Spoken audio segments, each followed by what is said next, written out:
think we're ready. Oh, I'm gonna do these. Ah.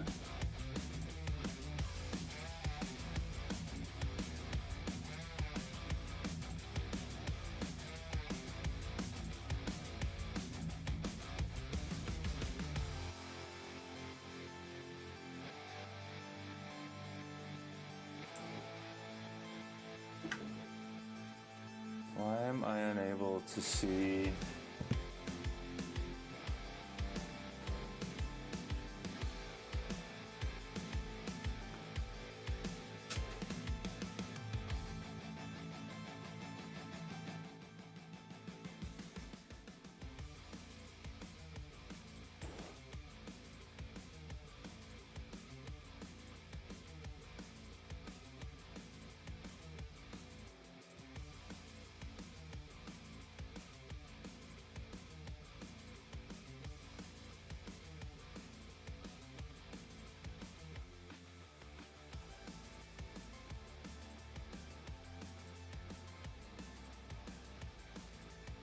Why am I not live on YouTube?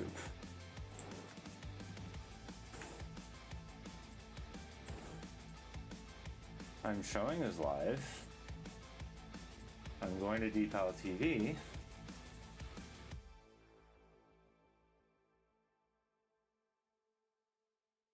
Why am I not seeing? I'm not live on YouTube. One sec. Am I seeing myself here?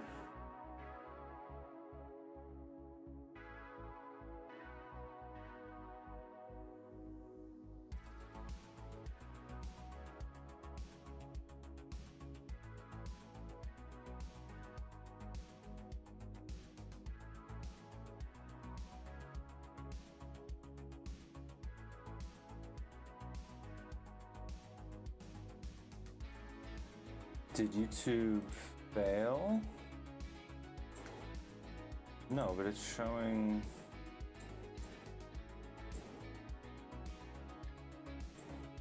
Like if I go here. Oh. The video's private.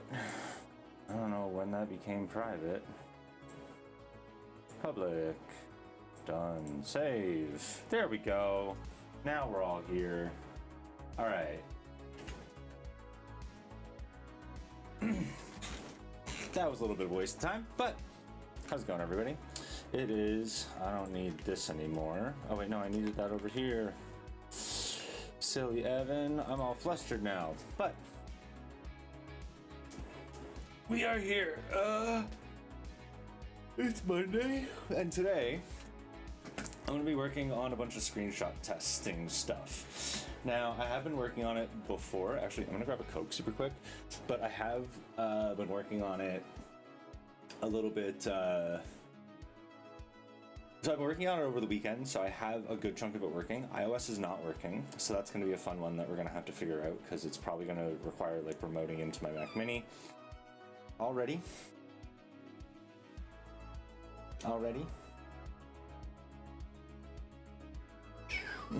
Damn it.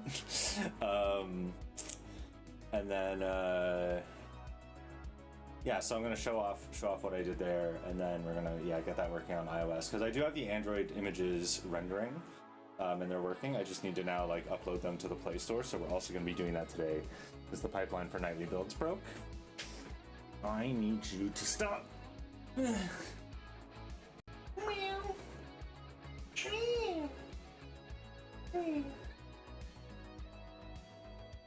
Okay, I'm gonna grab a Coke. I'll be right back.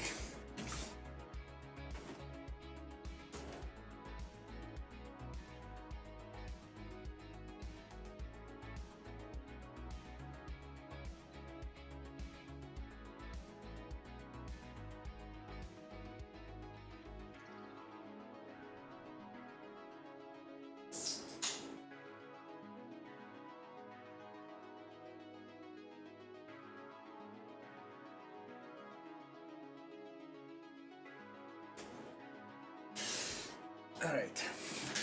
So I believe I have a PR up for this already.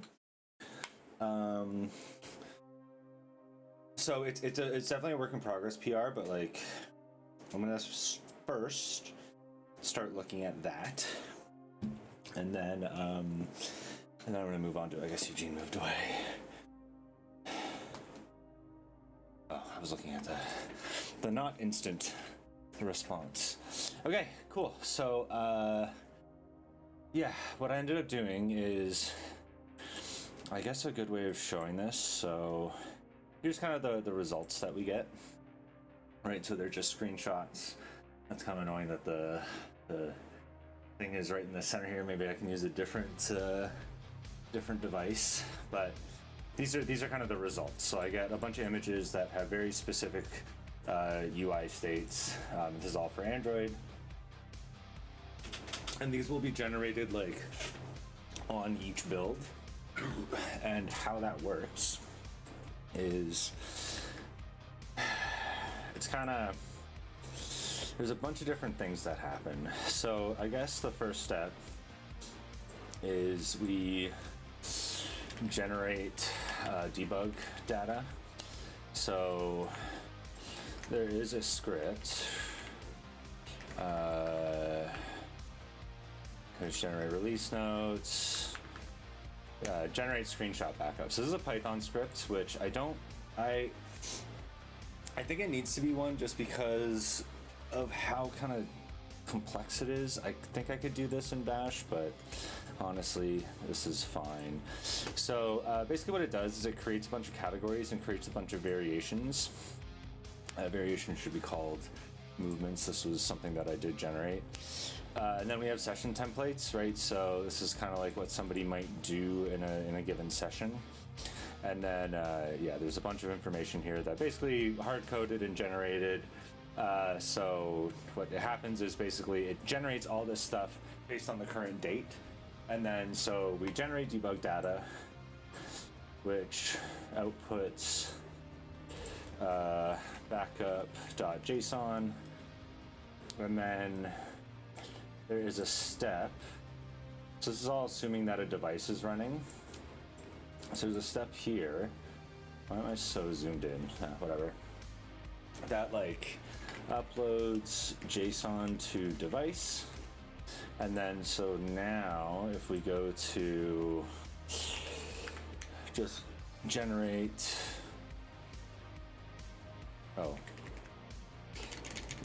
Android generate there. So if we run this, so what's going to happen is this Fastlane file, so it generates the debug data, it then uploads the JSON to the device, and then it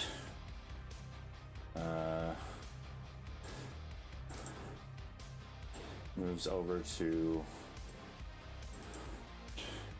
run Maestro tests. Now, one thing that the Maestro tests do is these each time run through onboarding/restore. Oh, so I have to run a device first. That's the first thing I have to do.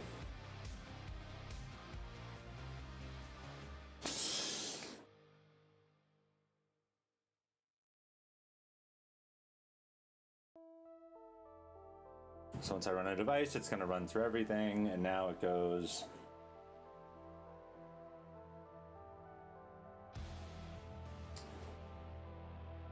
Oh, it hasn't started running yet. I don't think live was working for iOS yet. That might be something that I want to fix today as well. But right now, let's focus on. Oh no, live is working for iOS. I just had to restart. Yeah, so now it's running through the tests, right? So in each Maestro test, it clicks on this backup, which then just loads all the data I need. So it does add a decent amount of time to each test, and there's definitely a way that I can speed this up. But for now, I think this is fine. in the limit, I would probably want to reduce this and maybe just like, you know, restore the backup once and then kind of just relaunch the app a bunch of times to run the tests. But I think this is also just a pretty good setup for testing in general. So it just kind of every time we know we're from a clean state and we're pretty, oh, these are gonna, haha, these are gonna have the live symbol on them. That's interesting. So whether or not this is I am live is gonna be based on, oh, that's fun. That's fun just about the timing of the test, so maybe, I mean, I don't actually really care about that. But okay, so that's kind of how the tests run. Now, what I need to do is get this running on iOS. So, can I open Moonlight over here?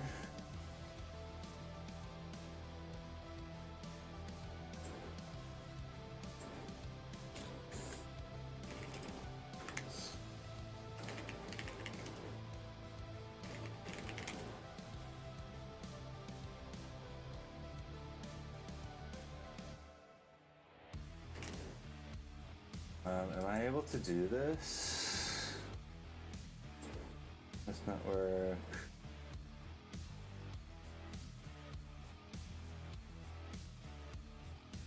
Network does not to be here to be blocking. If you're trying to stream over the internet, install Moonlight. Oh, no, I don't need that.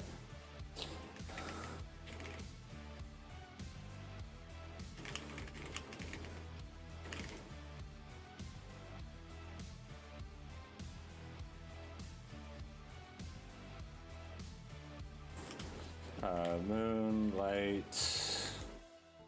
What I want to do is, oh wait, no. I mean, the movie's great. I haven't watched it in a very long time. But Moonlight, Sunshine, whatever. That should work.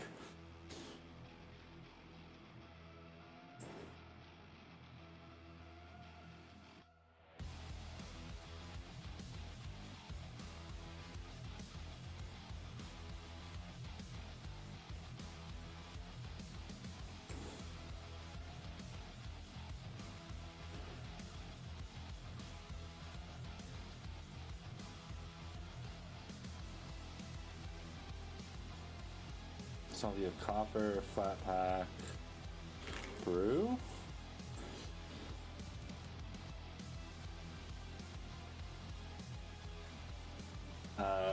Refusing to load formula from untrusted tab. I'm just gonna do this over here in case I have to brew trust lizard byte / homebrew.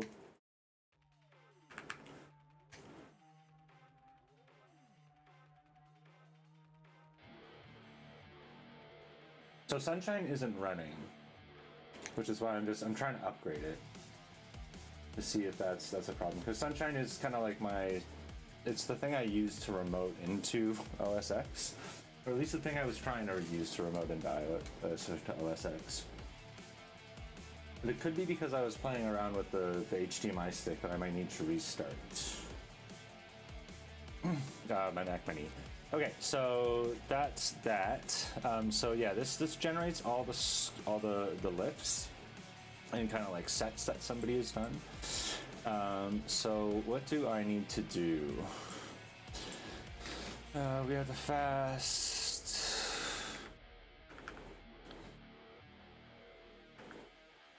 There's the fast file. Oh right. Am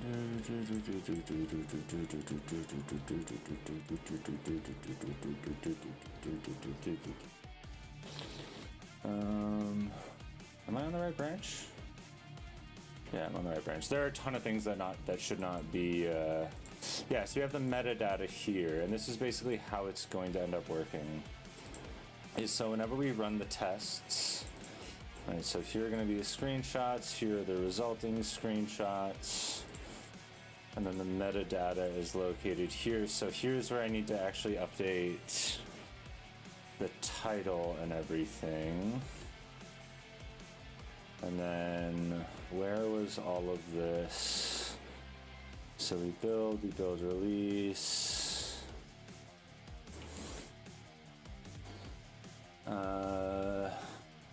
Set true to automatically, that's fine. What was this? Generate Play Store.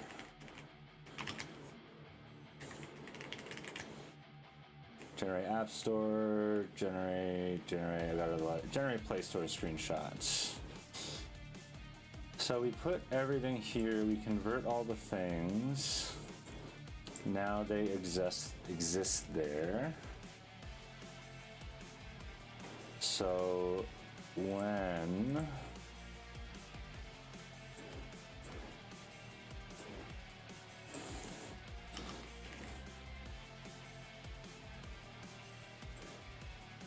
Fastlane, supply, metadata.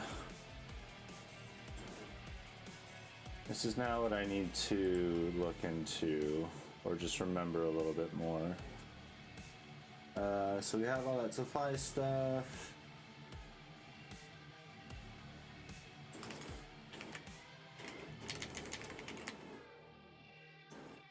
Android beta deployment.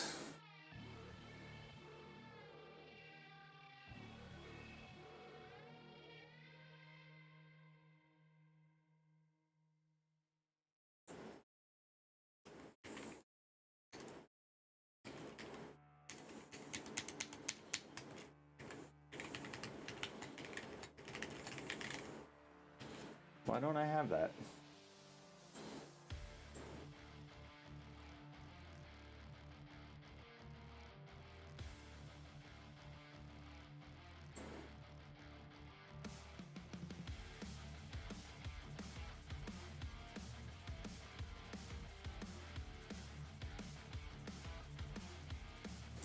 Okay, so beta deployment, building my app.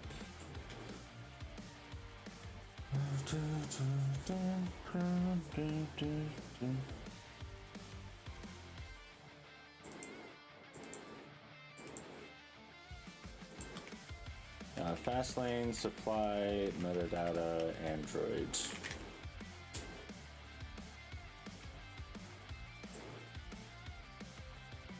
Positioning via command line, upload, retrieve, and edit metadata such as title, description for multiple app icon, promo graphics, screenshots. Setup. Okay, so I have that all set up.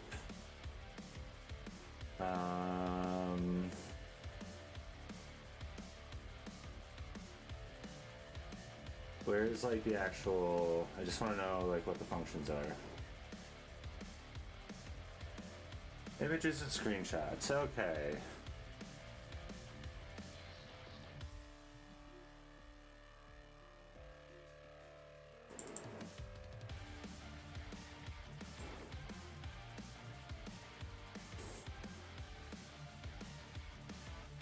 What is the example? Okay, so metadata.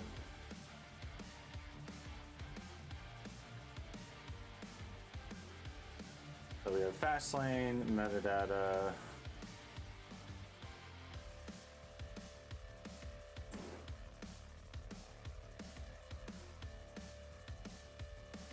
Inside a given locale directory of a folder called images, here are you can also supply screenshots by creating directories within images directory of the following names. Okay, so I think my location of the things is incorrect, then that makes sense. Because I should be able to upload different languages for each version, right? And I don't know if I'll be able to do that. That's just gonna take a lot of... Like, what I would have to do is my pipeline would have to, like, spawn... Because I have 5 languages, so I would have to spawn 5 different instances of each application and run them all and then, like, collect them all. It's possible. It's just, you know... I mean, I really should. Maybe I just say fuck it and do it.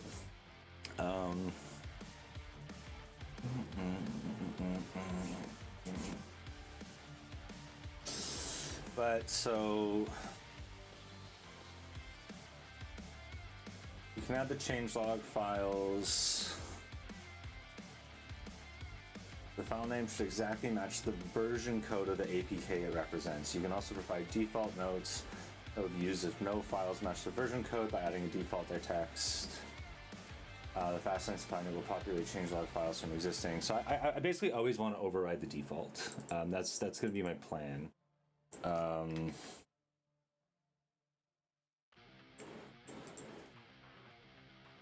Fuck.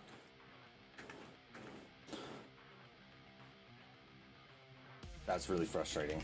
I gotta change that. What did that change? Did that change anywhere else? I just, you know what? We're just gonna new file default.text. Default.text. That's going to have to be something that gets generated. So as part, I don't have this happening yet, but as part of some part of the pipeline, I want my commit messages to be, so I have release notes.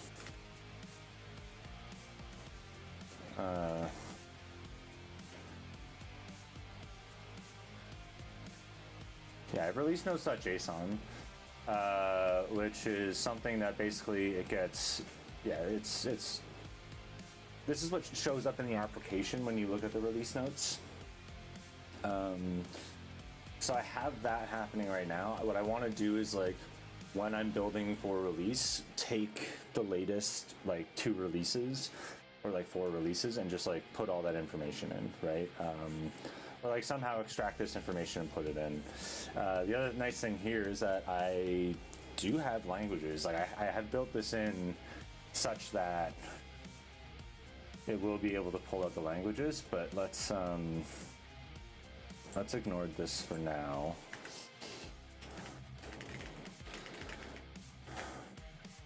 Lift Pro weightlifting tracker, excuse me. Track their progress and improve their strength. Track all your lifts with detailed progress over time with charts and analytics. Comment if you.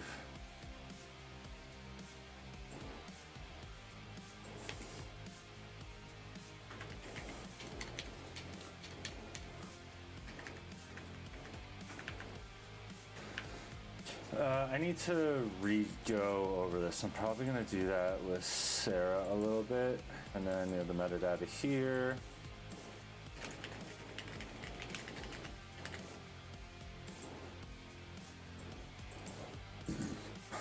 Yeah, okay. So...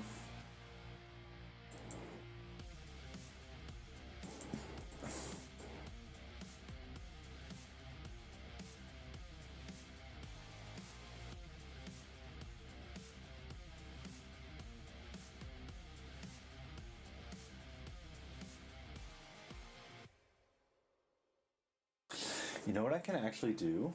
Okay, so one thing I was thinking is I don't really, like I have a, it's really difficult to test this because my build is gonna like go out to the Play Store and fail. But what I can actually, and I wanna make sure like that this full flow works.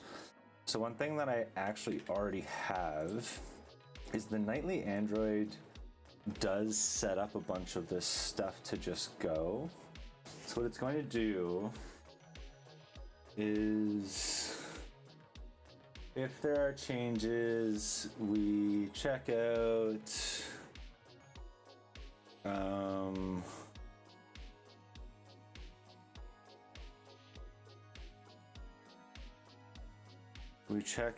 we run the commit date.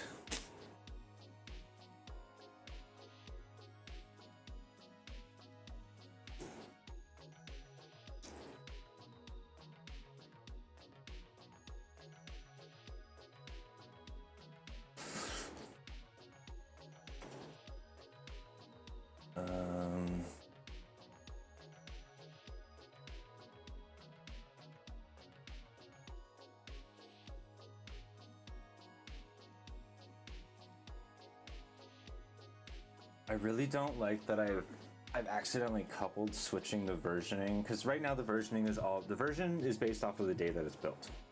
It should not be that. It should be based off of the latest commit message or commit time. That's what it should be, but it is not. Oh, let's see if this runs now.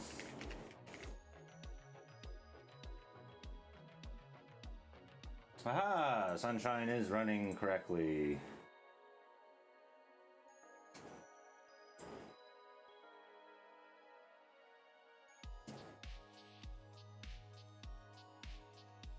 Didn't I?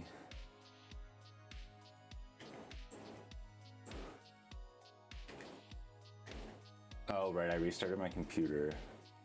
Let's actually see how that went. Okay, so...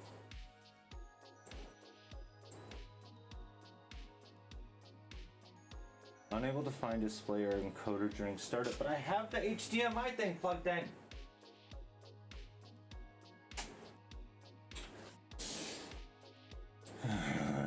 Okay, so we are going to...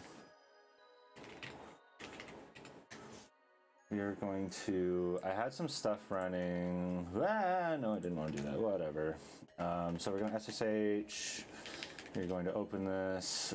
We are going to do this. We are going to open code in here.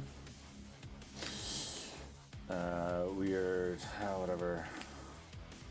iOS Fastlane build caching. What is this one?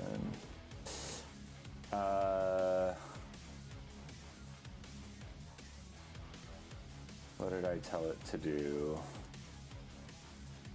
Ensure screenshot are running test Fastlane. Ah, shit. Okay. There are two.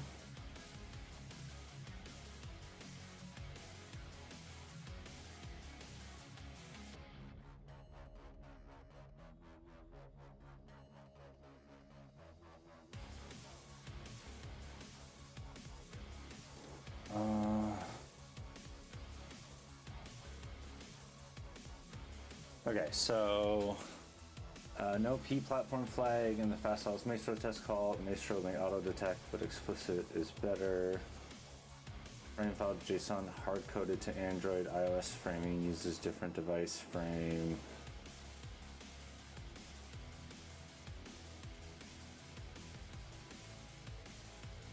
Okay, so by running the generate app store screenshots, you should, it should be running generate a screenshot backup. This should be generating the Python script. You should not have to run it manually. ImageMagick is not installed. Let's get to this when we get to it.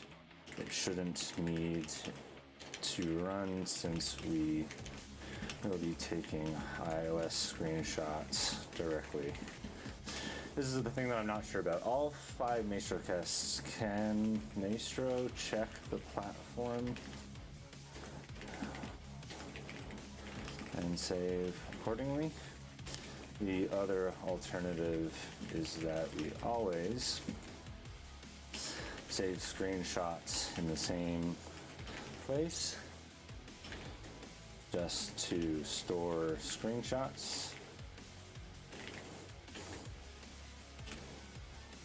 Since iOS and Android will never be run, or should never be run on the same machine. They are 2 separate pipelines. So that was that one. So that way we would just shape to Android, and then all of that stuff would run, so all of the screenshots would be generated, and then in this case, the actual Fastlane file will just move them to iOS, but they will just be in the store screenshots file. I need to also add the store screenshots file.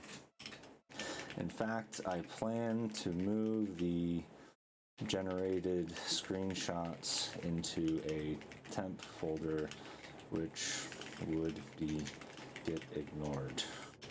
These will get generated each new release build.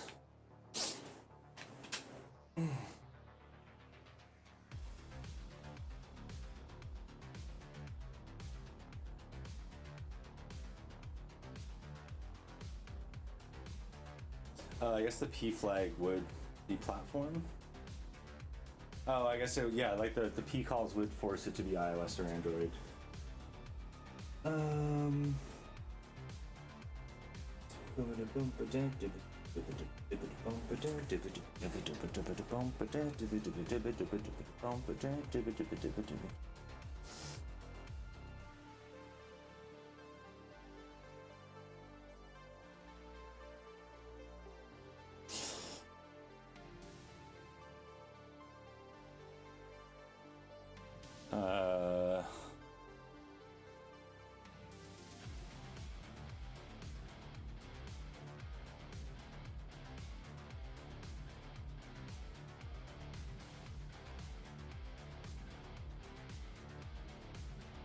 Okay, so that should be fine. Now I need to update here.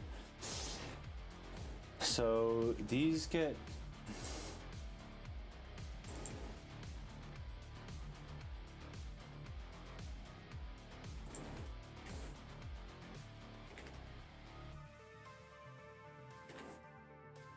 generate the screenshots, and we move them to Fastlane screenshots, images, phone screenshots.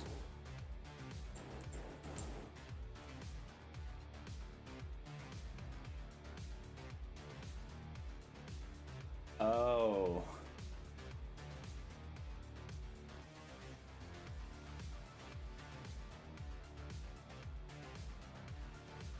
This needs to be in metadata. What?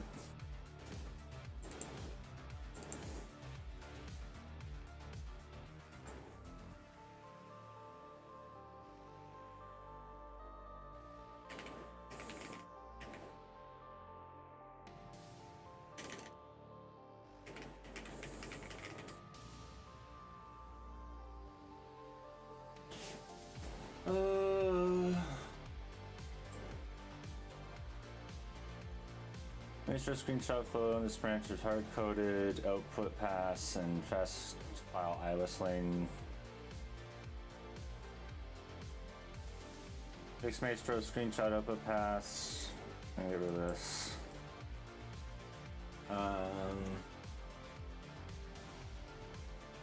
Yep. Yep. Yep. Fix fast file copy steps, generate play store.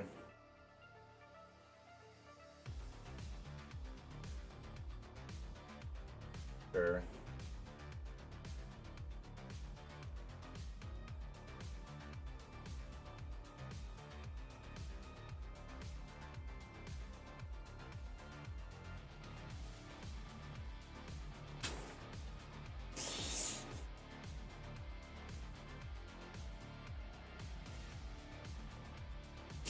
Instead of placing these in structured folders, test data and store screenshots, and we instead place them in /build/ this is the better spot to put them. I don't know why it's like /build/ indeterminate, i.e. stuff used during the build phase type stuff. I know I'm wasting tokens there.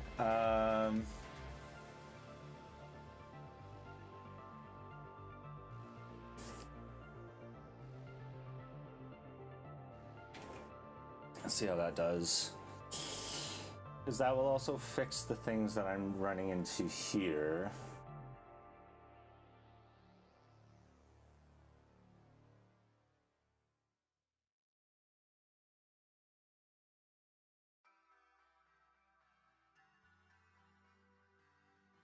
Do I have a Fastlane build directory? Those are you gonna get ignore.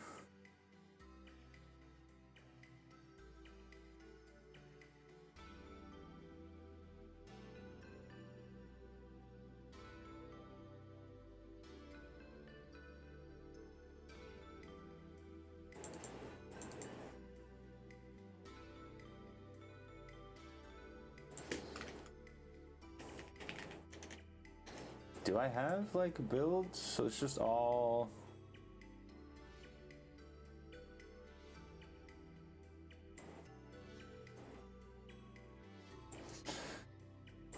I forget where like the indeterminate comes in from, so I'm just gonna build this, and we will see what happens here.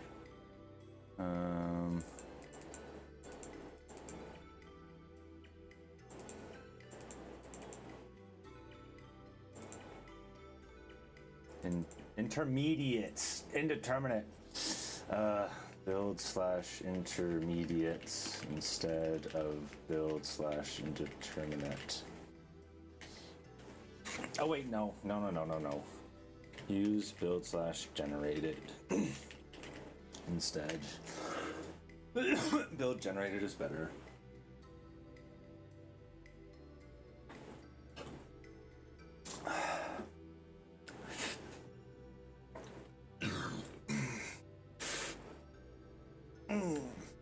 All right, so now we take the screenshot, we move them all to generated store screenshots,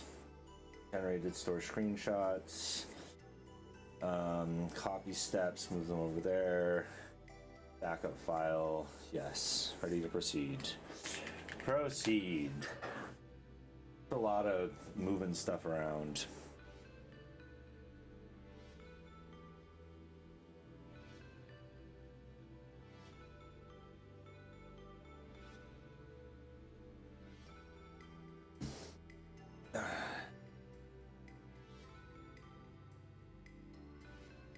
This is making me tired.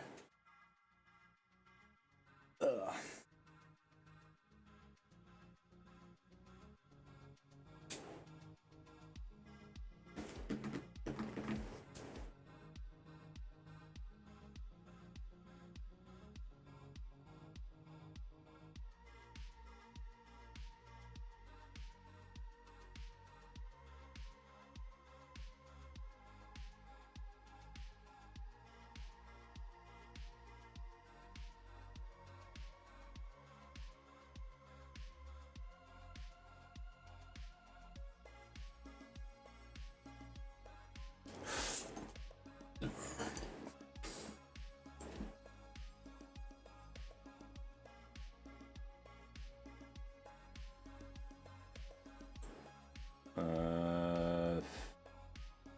Oh yeah, we move that to generated.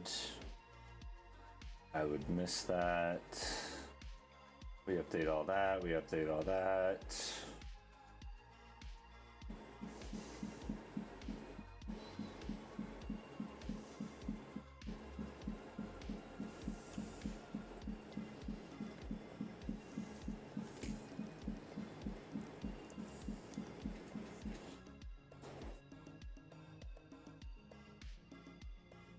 Something's stuck in my tooth.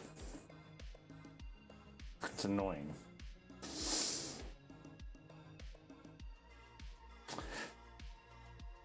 Okay, so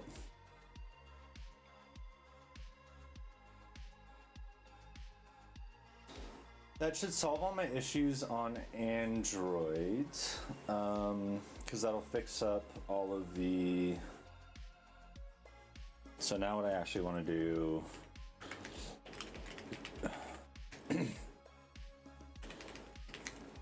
So now I've got all of these, and I want to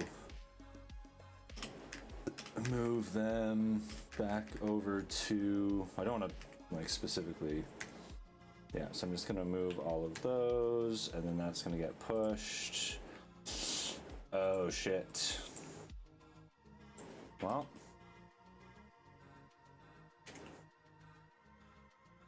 Oh. Did I pull? Do I have... Fastlanes? Yes! Okay, so we're good there. So now I can actually do some testing here. I don't know why I'm doing this in this weird, like, kind of two-machine testing state, but usually I don't, Why did the run fail? Oh, I guess I had code pushed. Right. I do have a branch up.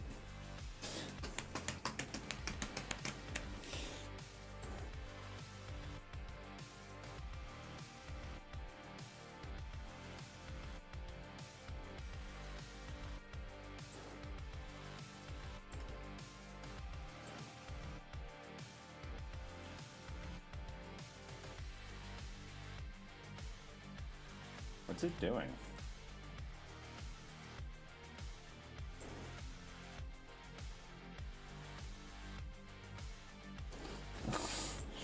I committed and pushed the changes.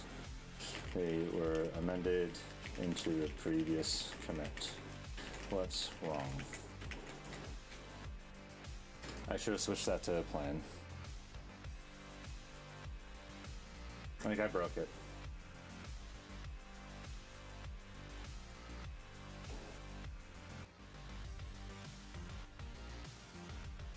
Oh, damn, I was missing the chat. Hey Vortism, sorry, I did not see that. I had a different screen up. I don't know if you're still there, but Maestro is an automation system, right? So it's called Maestro CLI, but the idea of it is, so I have all these YAML files, so if I run, say, O2 or O1, actually let's do like O3, workout set entry. So it's a way for running like UI tests in a relatively cross-platform way. So if I run these right now,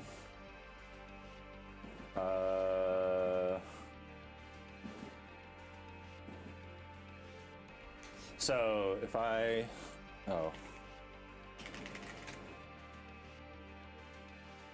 my bundler disappeared.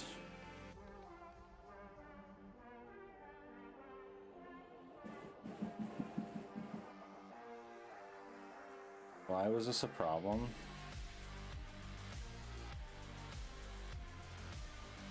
No, can I not run Maestro now? What did I do there? Oh, I probably got rid of... I don't want all of that.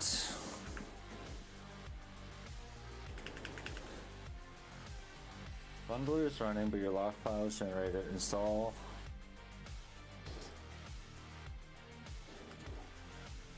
If I like... Is that something?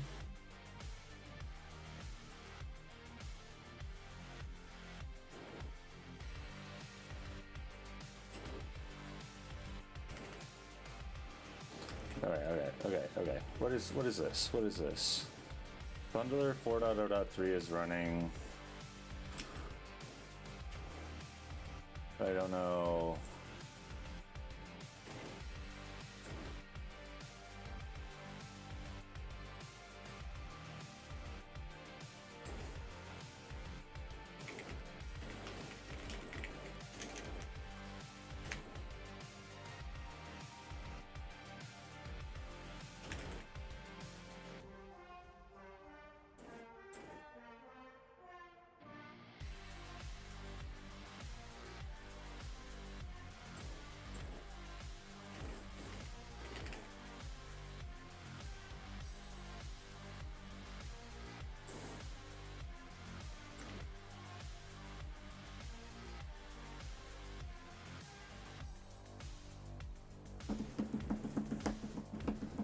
I somehow broke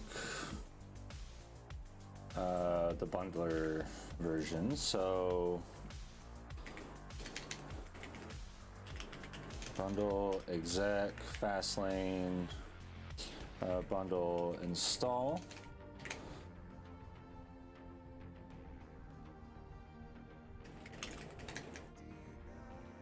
Oh, thanks for the follow, Unicozy. Bad time to cough. Unicozy?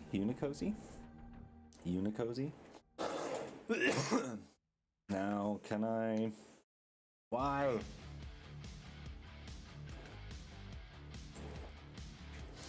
Alright, I don't know what's going on here.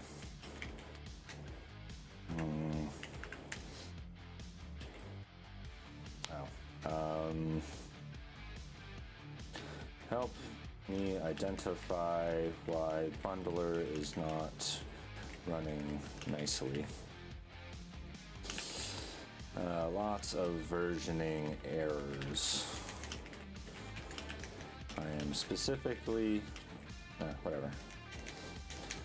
I am trying to run bundle exec Fastlane lane Android generate Play Store screenshots, and I'm putting this into OpenCode because I really have to go to the bathroom. I'm actually going to use this as a chance to take like a really quick break. So I'll maybe be back in like 5-10 minutes or so. I'm also going to be back with a little snack. But yeah, this is going to identify, something went wrong with the previous like version, and maybe it's because I don't have RB and V installed or something like that.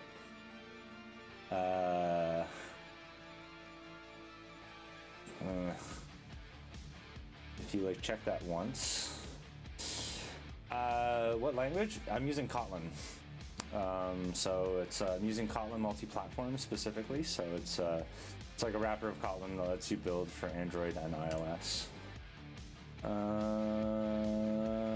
Generating up macOS on these platforms. I can't find the gems to run ads. Oh, okay. I did not know that. Lock, add, platform, x86, 64. But right now, I'm mostly using like YAML and stuff for a bunch of configuration. So let's take a look at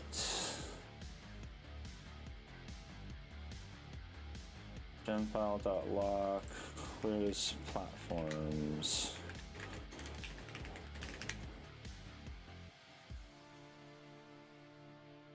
Remote specs. What was it? ARM. Okay. So we just add platform.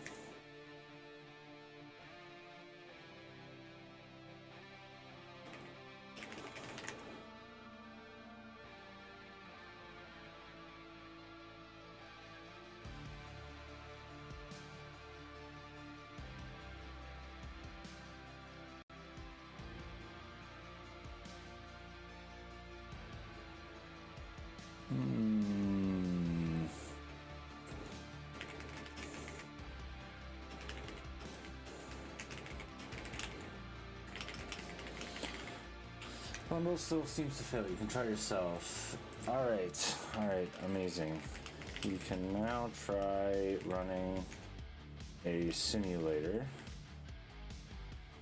I now wish to update to, what do I want to do? So there's like generate, which will just run on, I want to update to the generate app store screenshots to first run a simulator and then upload the data to the simulator. I want to ensure this full flow works correctly. It's getting very hot in here. I also kind of want to step downstairs for a minute.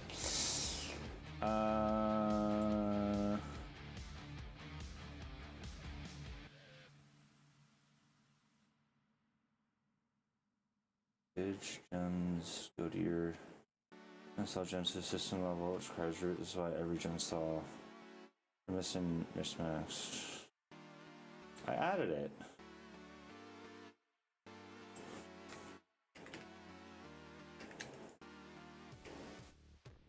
Yeah.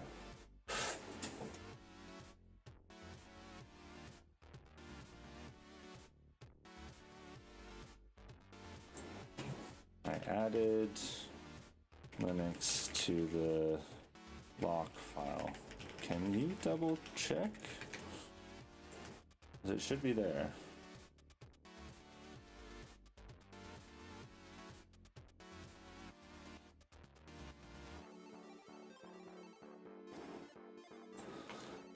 Sudo bundle install. Don't do this. Don't do this. This is a do as I say, not as I do. I'm doing stupid things here.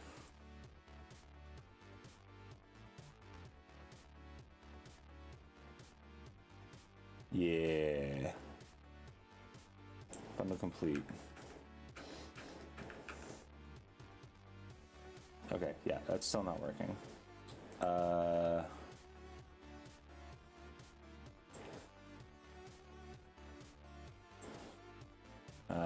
run the config.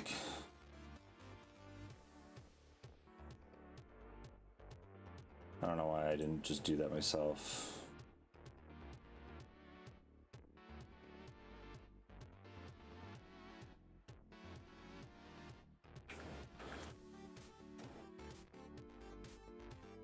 Oh, this has lock now. Oh, it's running install. I told it not to, dumbasses. But that makes sense. Okay, so my bundler, because I fucked it up somehow before, was pointing to something that it couldn't point to. And then I guess initially when the thing ran, it just went like, why? Okay, I don't think I need this dot bundle. I need to like reinstall bundler or something on this machine. So now if we run the actual question that was being asked,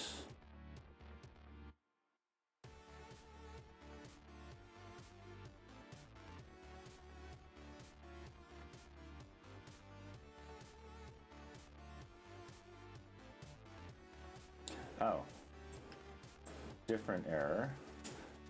Should the link shut down the simulator after the screenshots are captured? Yeah. Shut it down. Shut that down. So shutting it down will slow down our like build times quite a bit, but what I'll do is I'll get it to tell it to shut down. Okay, so I need to go to the bathroom. I've made that comment like 4 times. So I'm gonna do that. I'll be right back. And then we're gonna continue on this. All right? 2 thumbs up. 2 thumbs up. Remember, like, subscribe, all that fun stuff.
I'm back. Oh no. We got a Coke. We got a Coke.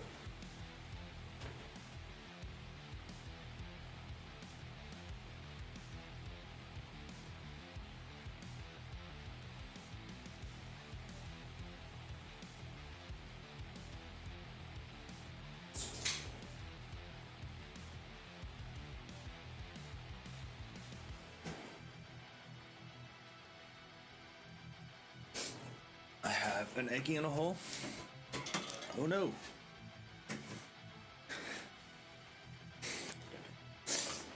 Eggie in a hole with a little bit of hot sauce and salt on it. Now we're gonna dive back into this.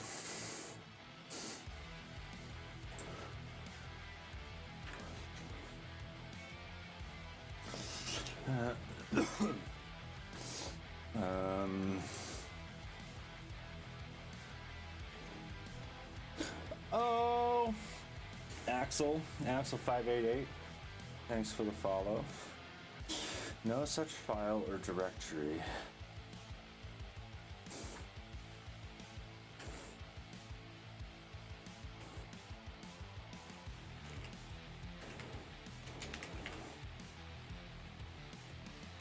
Why?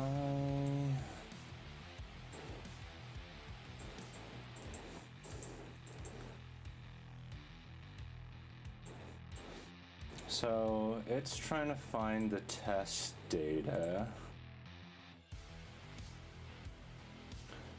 So this should now be in build. It should now be in like build generated. Oh, right. That's why. Okay. One sec.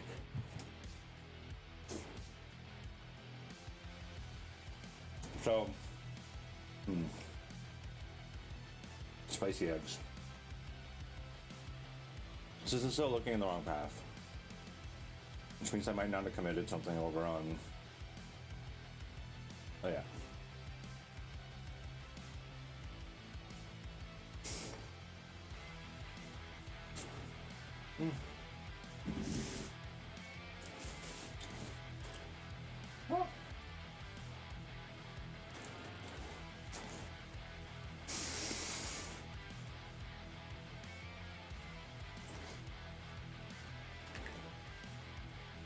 Let's also take a look at this. Okay. Update, generate App Store screenshots.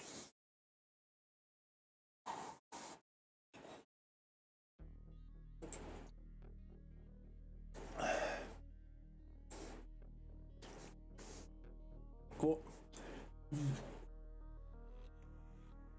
This is exactly what I want. Proceed. Now,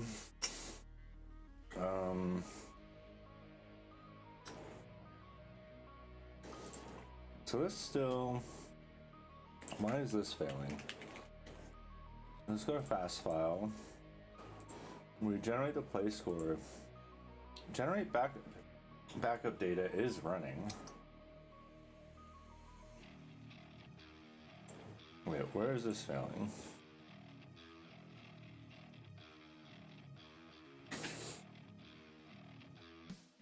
I want this in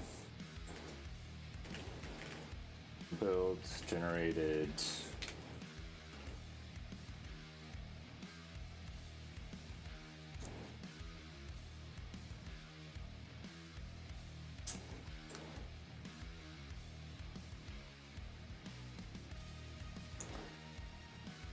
Huh?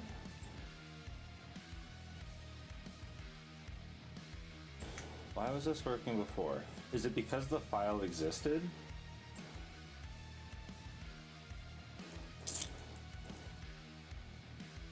Generate backup data.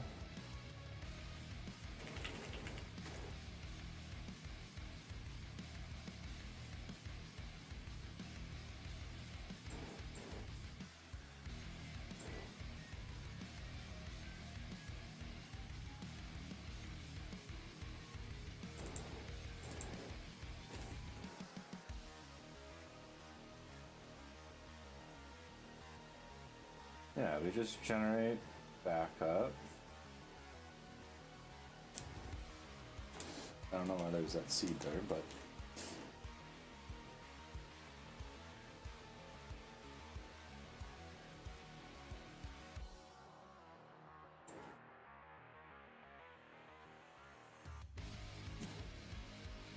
output path backup equals generate backup. Why is this? Do I have to have the folder? Ah, the folder needs to exist.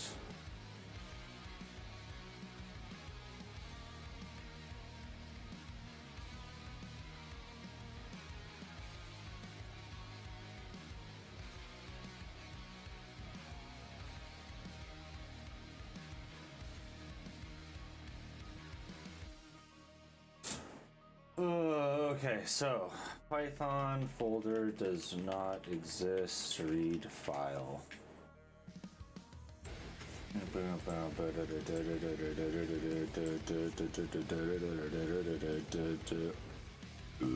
Excuse me.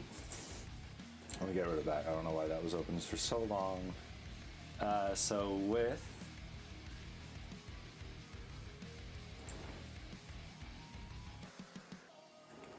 os.path exists.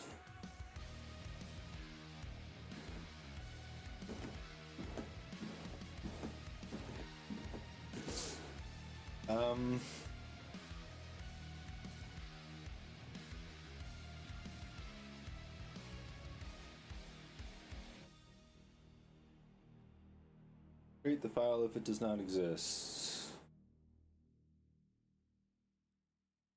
What? I open the file path with W as file, but then it fails.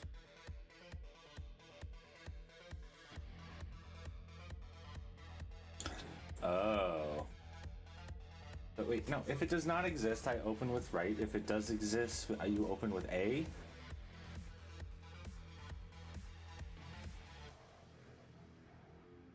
If it does not exist,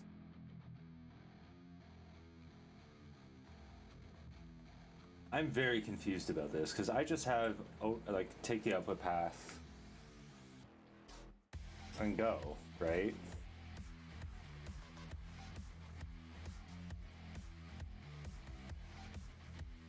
Anyways, like it works once the folders exist. I just don't know why the folders don't exist.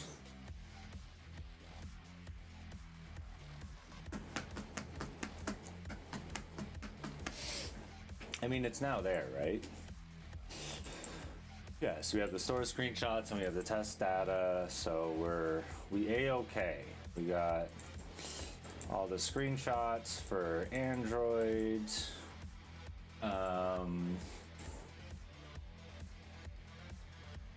Done. Here's what changed.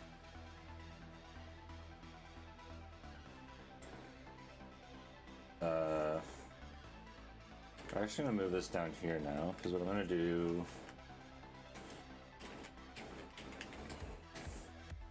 bundle exec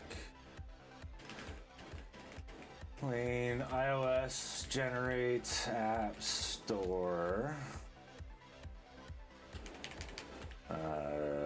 screenshots bundle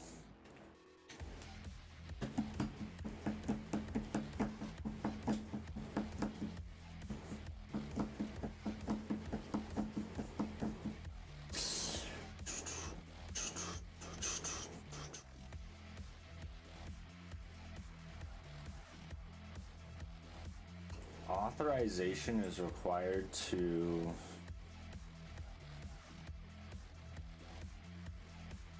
oh wait, what?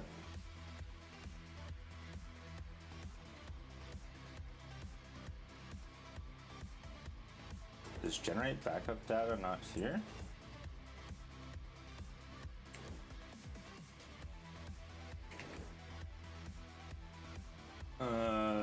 Oh my goodness, I need like what is it to just open up the file explorer and then I'm good. nvim open explorer. What, nvim tree open? Come on.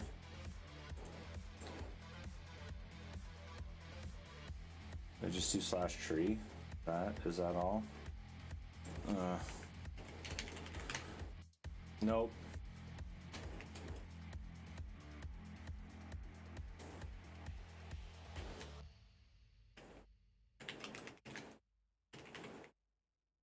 No, that's not what I want to do. Luckily, that didn't go anywhere. I'm gonna get out of that because that seems dangerous. What do I want to do? Okay, so all I want to do is actually check if the files are there. So it's saying that generate backup data does not exist. So now I can do this because I have no theming on this Mac. So now generate. No, it's yeah, generate backup data.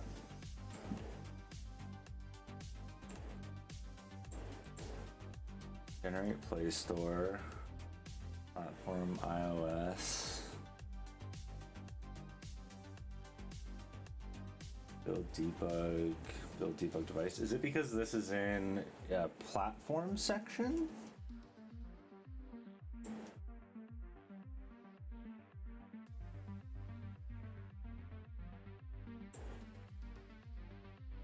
Is it because this?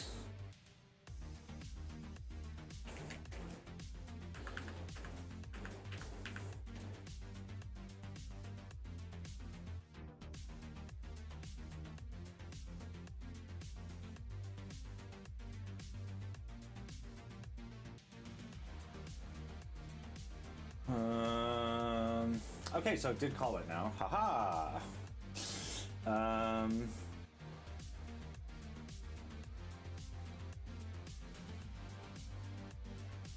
Oh, right, now this isn't working again. Can I do this some other way?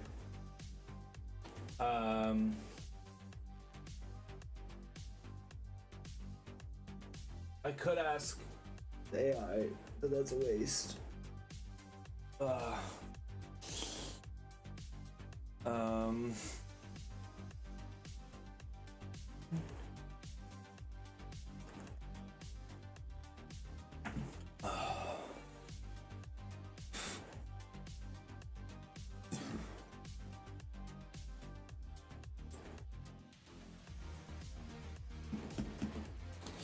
Fuck it. When running the generate screenshot backup Python, it fails when the build / generated / test data folders are not created. Update this. What Python? What do I need to do to fix that? My understanding, I don't need to explain that, but like my understanding is that the current code that's there should work, right? That is like the weird understanding that I have, because it just, right? If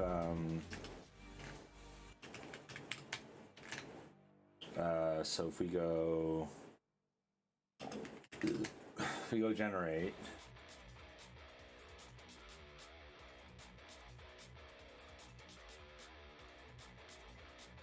I don't think I have any of my shortcuts and stuff on this machine.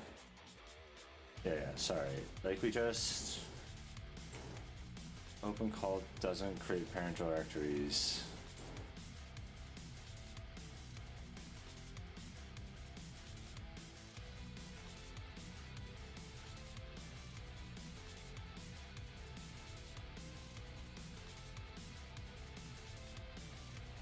Oh, stop makers.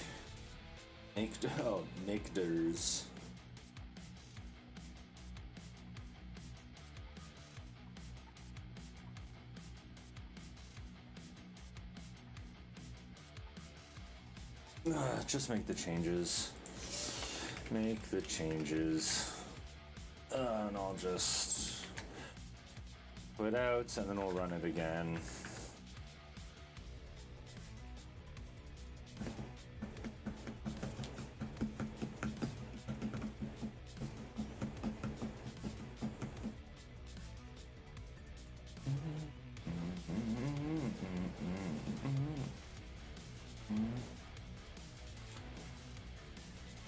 Oh, now it's actually running all the tests, which I didn't need it to do, but I mean, I guess that's fine. I want it to only test its work. Can I change like the system prompt on OpenCode? I'm nearly 100% sure I can. I just want to change it to like only test your work when I tell you to. Pretty much, right? Like I don't necessarily want it to waste a ton of tokens just like building something and then it gets stuck, or the amount of times that I catch it trying to fix styling issues and then spinning its wheels. Okay, sweet. Okay, so now we generate screenshots. Oh, no.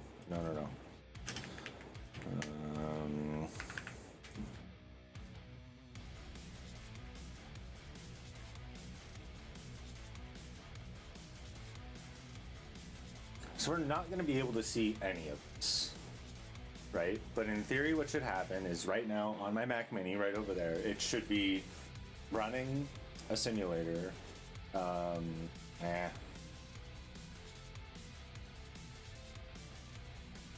It should be running a simulator and then building the thing.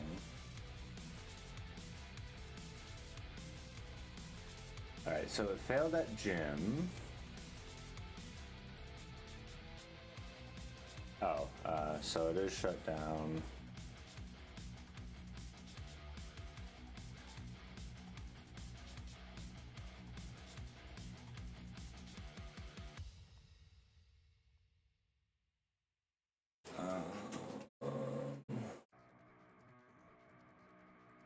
Archive failed.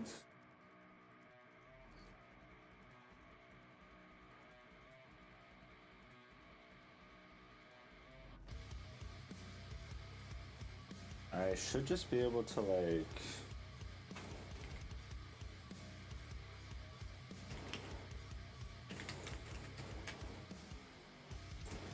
where's like build debug? Build debug device. Yeah, bundle exec. Oh, does this do weird provisioning profile stuff? Ugh.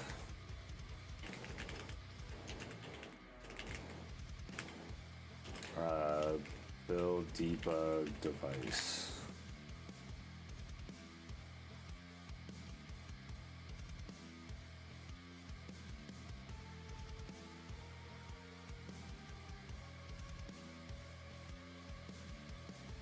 Okay. Oh, right, I'm not passing a device ID.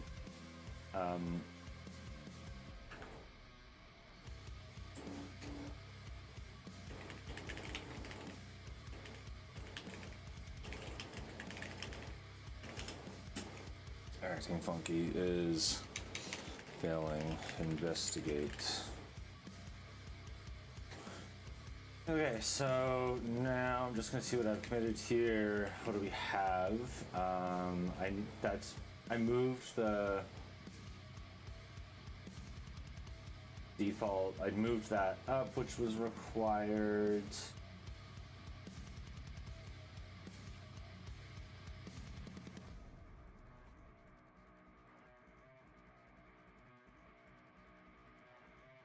Why? Oh, this is build debug. I don't know why build debug moved up there. I think I moved everything a little bit. Readme and generate screenshot. I don't think this actually matters. Anything here doesn't really matter yet, so I don't need to because I have this up here. You know, I'm just gonna commit it anyways, because oh yeah, this does the directory name stuff. So now we have that over here. We pull. I'm just gonna delete everything and pull. No, I got rid of my. Fuck. I got rid of my bundler changes.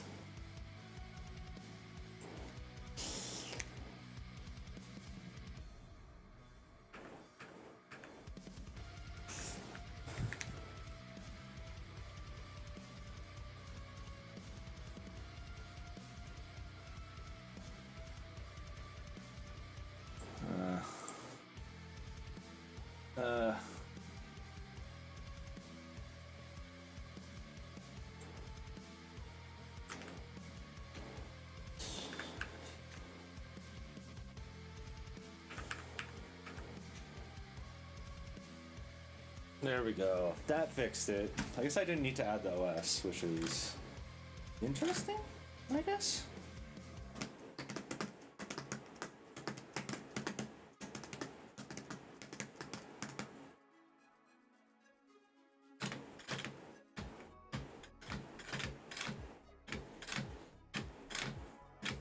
So let's see if this does everything correctly.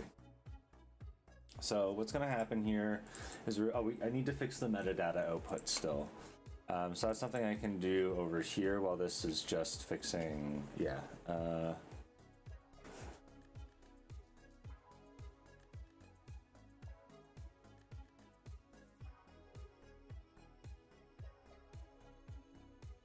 right, whatever. If I run out of tokens there, I'm a-okay with that. Then I'll just shift over to backup stuff and continue this later, but I don't think that really matters, or I continue with it. I really hate dealing with iOS build stuff.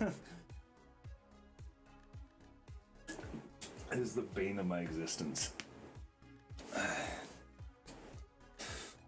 iOS builds are the worst. Okay, all right, so this is generated. So where is...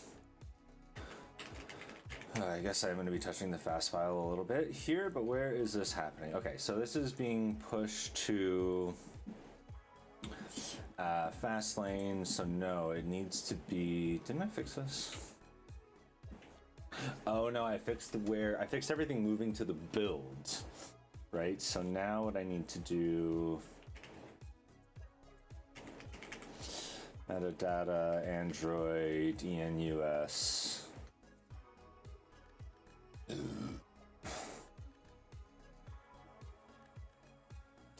Copy to FrameIt and resize to pixel 5 conventions. Resize.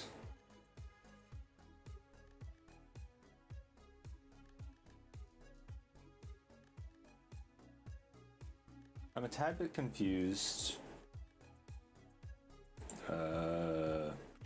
why was that open for so long? Is there anything? What error output do you see when running? I've confirmed the simulator boots and UID regex without the error message. My best guesses are Gym build failure, Xcode build. Like, all of them? Xcode build error during... I think the gym build is the bigger issue, which is also the...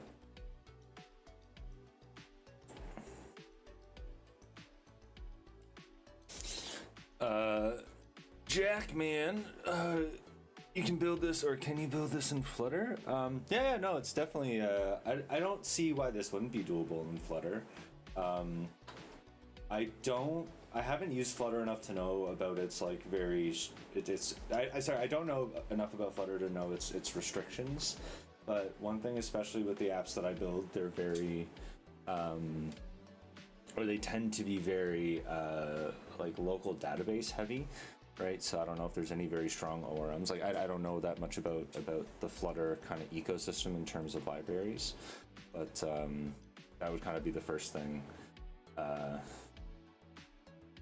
Yeah, no, I mean, nearly every application is buildable in something in whatever language or whatever system. It just depends on you know, limitations of those things and then restrictions. But as of right now, I wouldn't see any reason why I couldn't build this in Flutter. I do have plans to move to like doing having a desktop and web app at some point. So in those cases, but I do not have the bandwidth to maintain 3 apps yet. I need to get a lot more other stuff. I need to have a lot more confidence in my releases first before doing that. Good question though.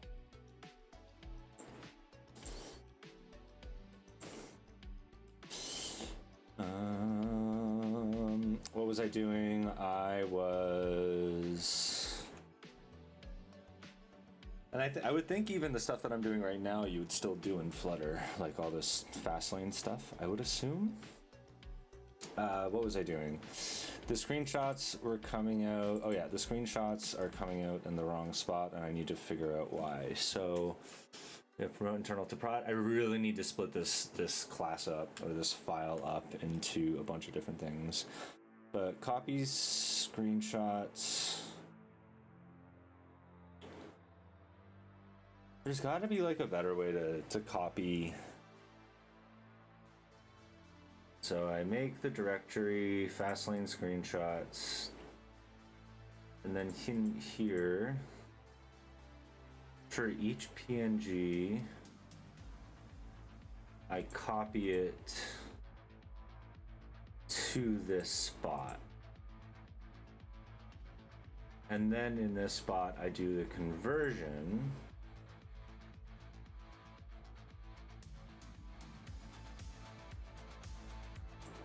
Oh, and then in Fastlane screenshots. Oh, okay. I think I'm getting this a little bit more. I didn't understand how this flow worked, which is also, you know, why vibe coding sometimes bites you in the butt. So what this does is it copies the screenshots into like some global Fastlane screenshots folder, and then that gets called into FrameIt, and then FrameIt is the thing when you call the screenshots.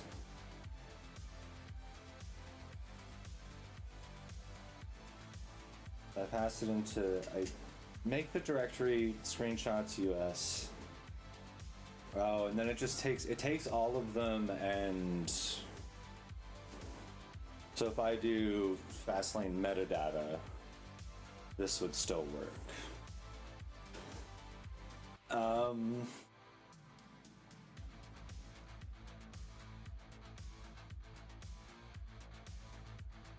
Okay, that's fine. That's fine. So if I do metadata here, that would also be okay. So then what happens here is, can I, like, how do I, like, I just want to,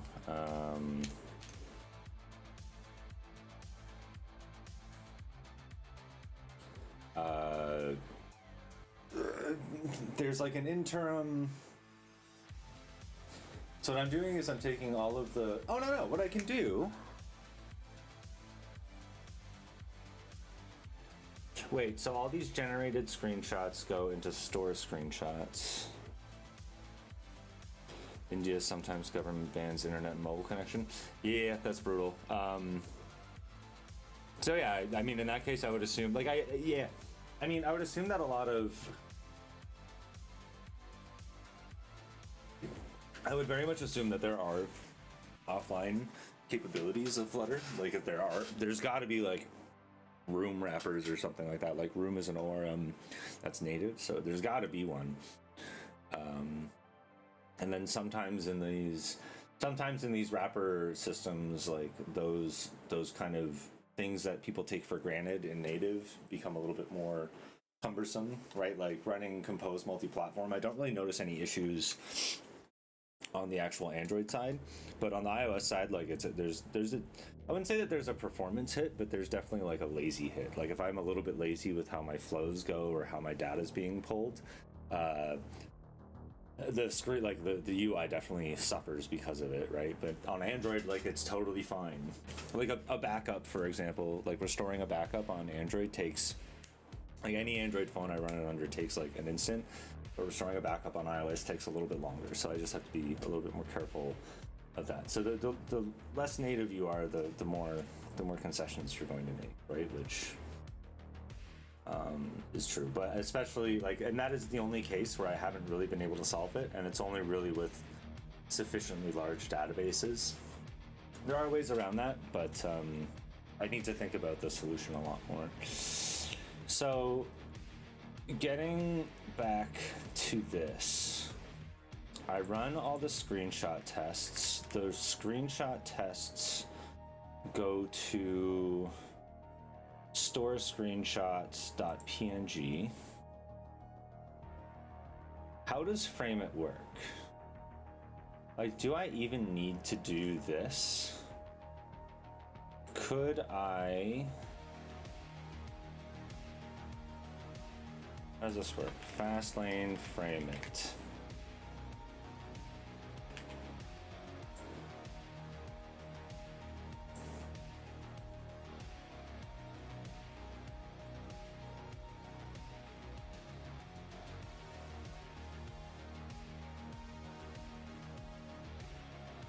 So does it just take all of the screenshots that exist in a thing?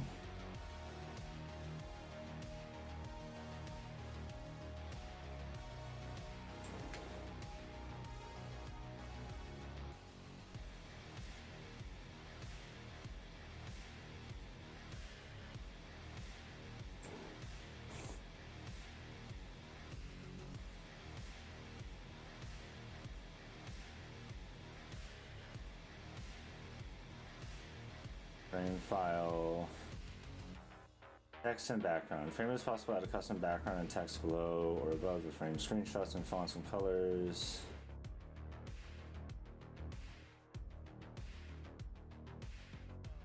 Whatever. I do want to know about that stuff, but not right now. I want to know about actually calling like FrameIt. Okay, so it's to use the following command. Our default. Can I like give it an output?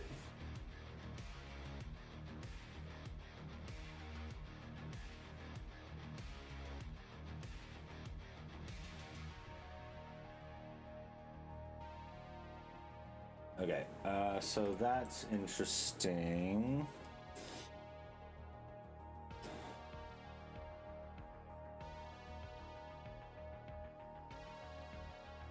Or maybe I just want to do... Yeah, build, generated, store. I don't know why this took me so long to do.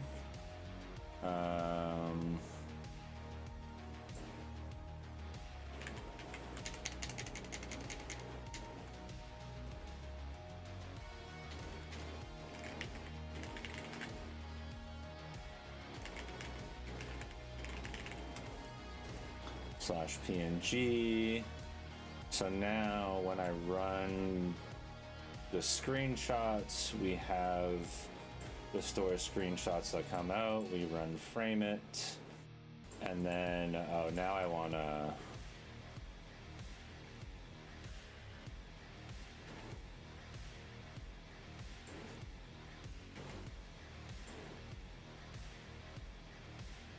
for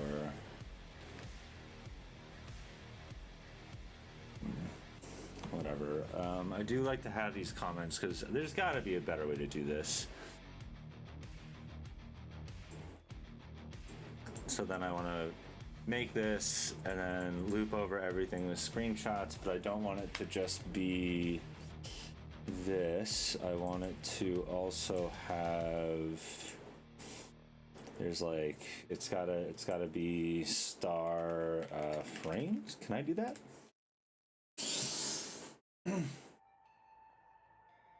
Okay, let's try this.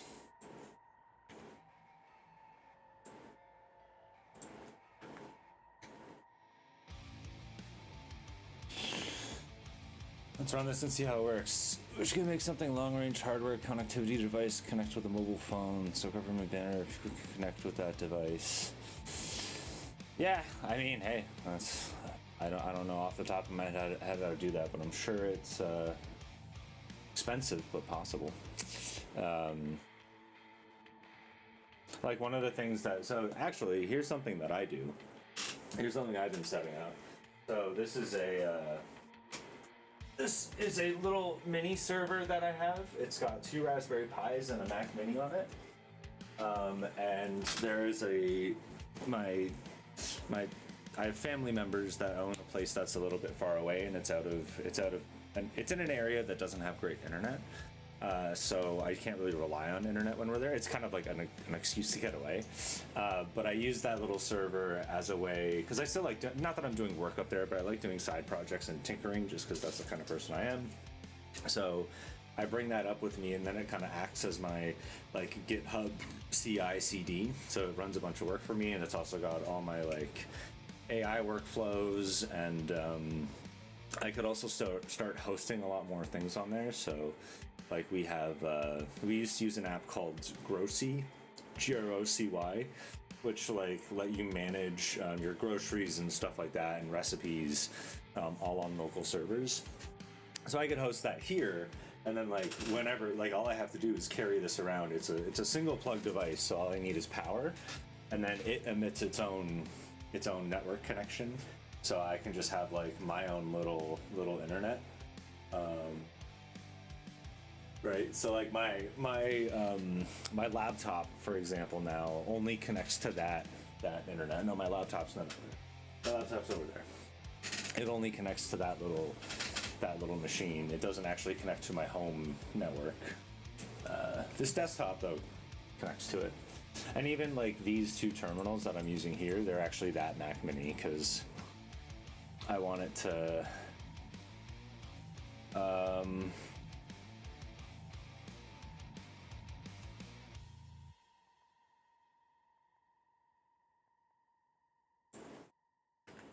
Why?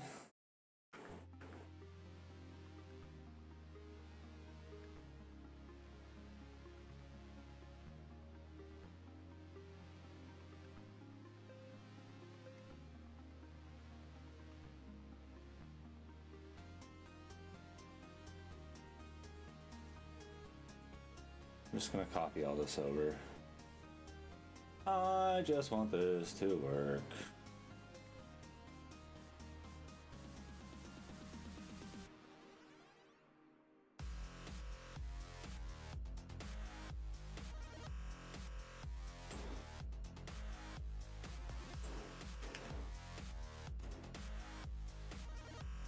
Okay, that's seemingly everything. There you go.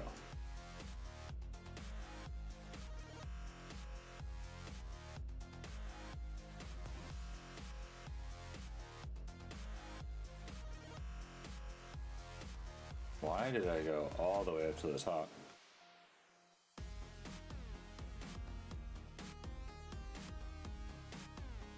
Okay, let's go back. Okay, so this finished running successfully.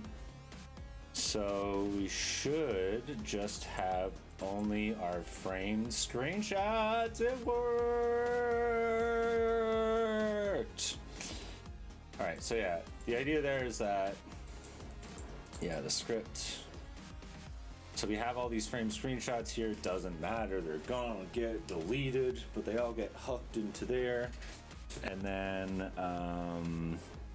this part of the script over here, as I jumped around to a shitload of things. So yeah, we basically, here we generate the screenshots, here we resize them, which I don't think we'll need in the future.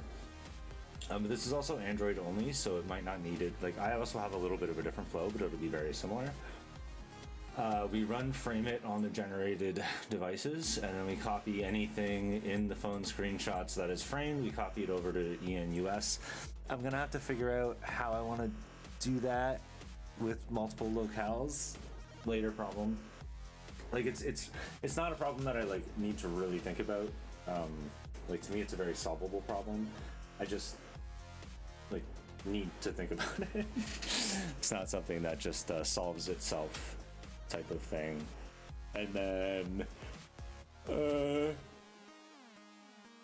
yeah, now we also, so yeah, once that's done, then they're ready. Oh wait, no, I don't want to put those in screenshots. I want to put them in metadata Android in US. Metadata Android in US. So then this all goes away. I also just want to get rid of this just to make sure that things are functioning, because it wasn't working before when the folders weren't there. So now they should be there. Yeah, they are there. Okay, so the folders are being created properly, which is nice. Favorite local local AI model for coding, which actually works. I think AI models or not. Yeah, so the two that I've used the most are Gemma E4B and GPT OSS 20B. I find that they were both. I find I use Gemma E4B a lot more now for just kind of like general problem solving. Like I haven't really used it today, just because all these conversations were already started with Big Pickle. But maybe later we'll do one. We'll switch over to the local models. I think one's running over there. I really liked GPT 20B. The thing that I wasn't a big fan of is it kept on failing at just using basic tools, or I really had a problem using like chat agents with it. But when I gave it very specific problems, just to be like, hey, I have this thing that needs to get done, like go and do it without it having to like ask questions back and stuff like that, it was very effective. So I found doing things like planning something using like Big Pickle or Gemma, and then throwing over to GPT in like small chunks. Or I do use AI quite a bit for video editing, or just like extracting video ideas from these streams. So this will probably get pulled out, right? So the transcripts get extracted, and then I used to use GPT, but now I've switched over to Gemma. That's mostly just because of the context size. I can usually throw an entire transcript over at Gemma, versus for GPT I had to like split it into small little subsections. So yeah, I do use them, but I try not to like go crazy, like too crazy into using them. Like I try to be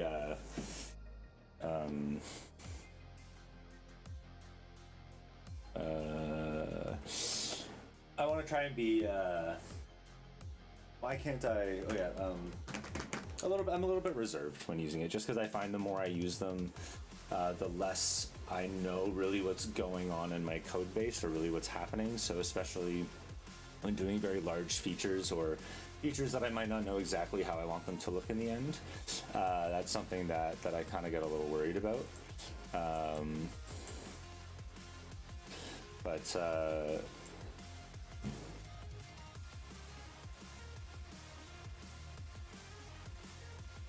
cannot create regular file, no such directory.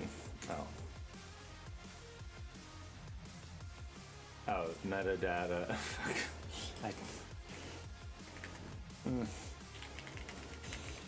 I really need to like clean this all up, but all right, one more time for good luck.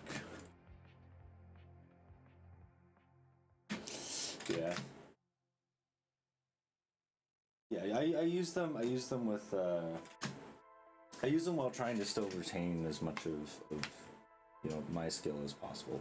The things that I use them for are more so the things that I don't necessarily care about, right? Or like I know that they're just one-off things that are going to, right? Like there's this generate function that I've created that just handles generating a bunch of junk data for these screenshot tests. Like I do not care about that script right now. It does not matter, right? The fact that it is generating stuff that I can see is all that's good. I will go back and at some point in time and like, you know, tinker with it a little bit more and probably do something else there, but it's totally fine. Like I want the data to be a little bit more nuanced, because right now it's just kind of like you go up, right? But that's not how all workouts go. So, but that, like, I don't care right now, so I will go back and then fix that later. Right? Or especially if I'm using like clean architecture stuff, I'll use it to generate a bunch of mocks and stubs. But yeah, I guess I could be showing this instead of just having, this is what's happening. These are all the scripts that we've been writing. It runs and does things in the app.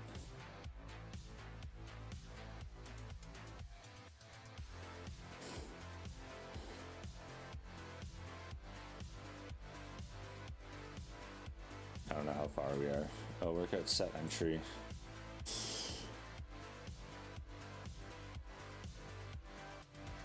Why did that one take?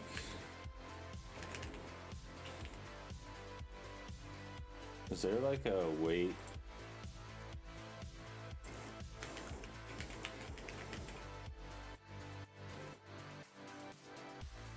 Oh, right. Because we hit restore backup and then it waits and then it like tries to tap. Am I getting? It sounded like there was somebody outside or something like that.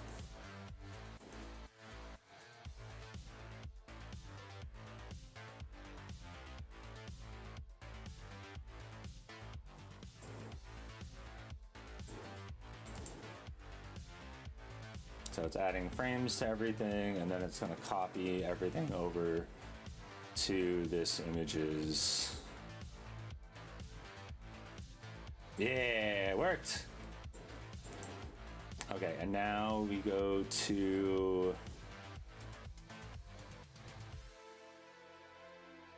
there's like the fast, what was it? It was in Fastlane. It wasn't the fast file. Did I delete something I wasn't supposed to delete?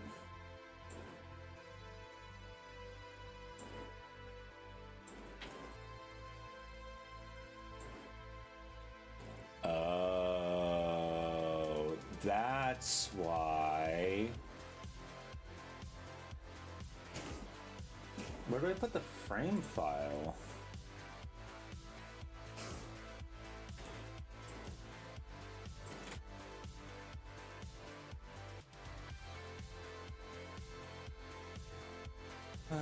The frame file allows to define general. Where do I put the frame file?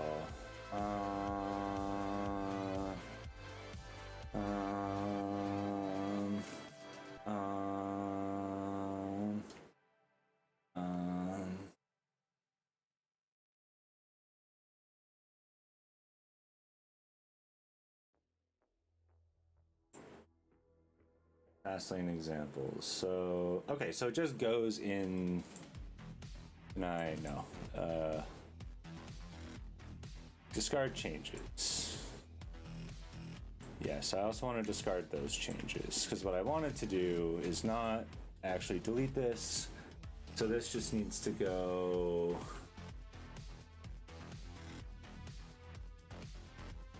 This needs to go just in the metadata file, and then this, that should be okay, I believe. And what about like fonts? Oh, fonts just go in metadata as well. You can define the fonts in the frame file in the screenshots folder.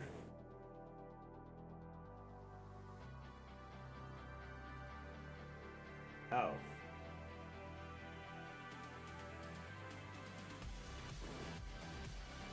Wait, what?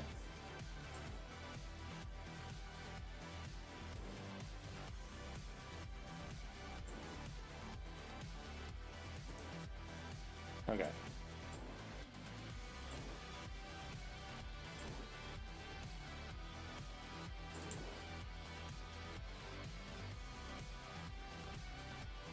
This should be fine.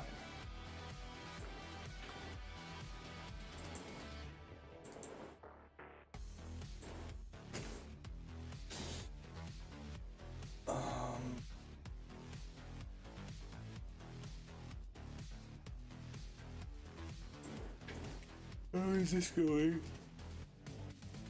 Update build debug. Use build instead of archive, removing signing are needed for simulator builds. Build debug is only called for generate, no other callers.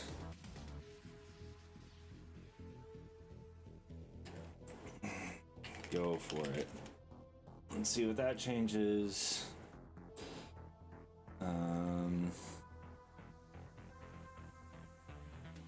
Then we'll try and run this again, and then I'm going to take another little quick break. But that will be in a minute.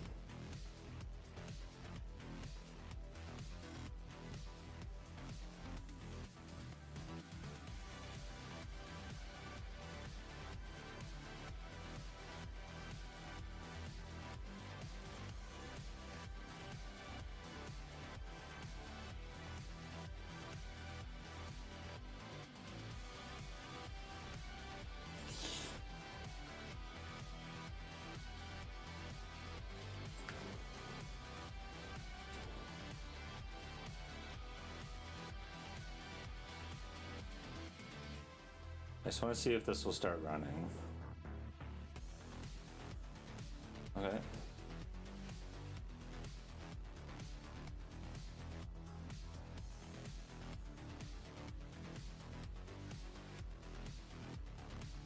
Okay, this seems to be doing something.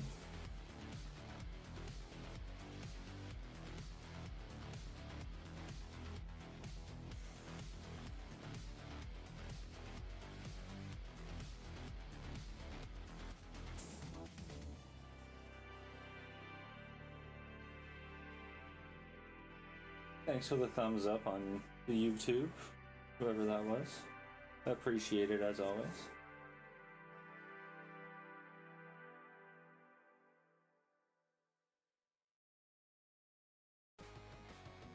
Oh, why is this not showing?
Oh, we just got a sub on YouTube as well. Huge thank you. I don't know why the thing didn't go off.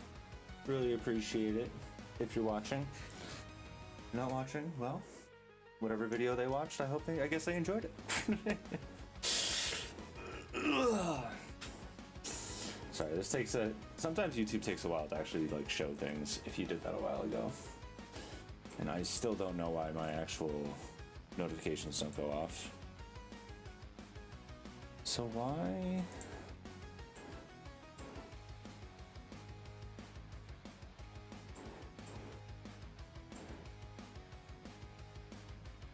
I'm gonna test. There we go. Was that not happening before? Test. Okay, YouTube's not working.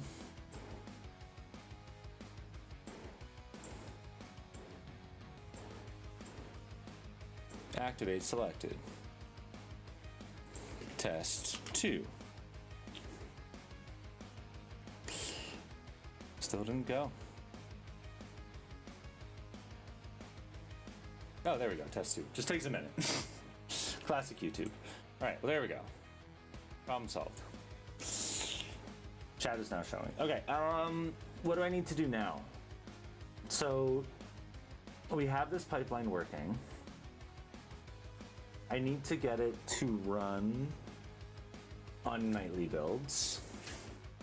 I need to get it to run whenever we release, right? So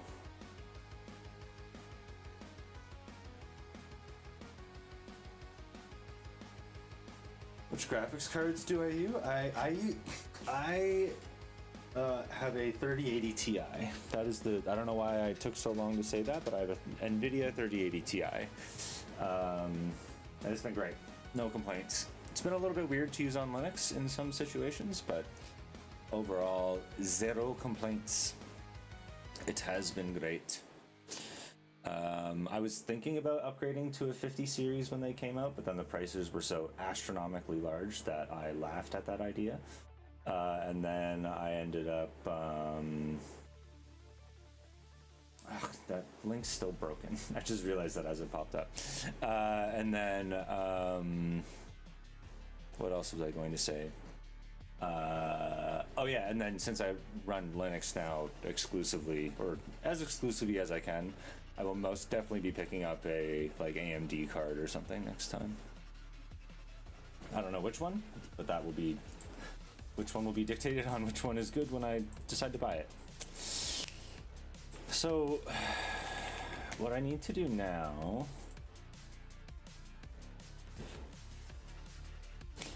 so I have a like philosophy for CI that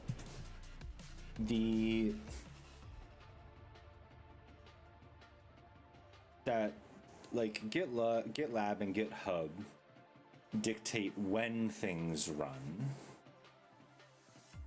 and then Fastlane dictates what runs, like what happens. So like the way I used to think about that, it's like, oh, this is run like GitHub goes, oh, this is running on like PR. So like it does all the setup on the machine, and then it goes like, now trigger this lane, and that lane does everything it needs. It's really hard for like splitting things up and having like multiple things run in parallel. So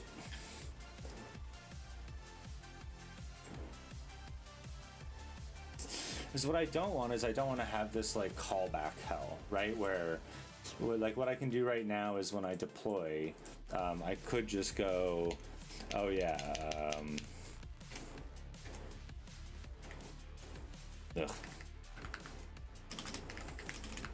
I could just go like, yeah, generate Play Store screenshots, deploy to, so that will like run all these tests and then do the build number. It'll clean bundle release, and then what will it do here? It generates backup data, publishes that to the device, assembles the thing and debugs it, then does all these screenshot things, and then promote to prod. So I am going to move deploy down here actually.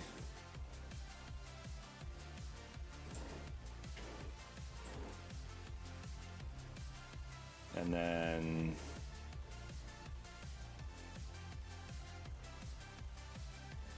just gonna get rid of that.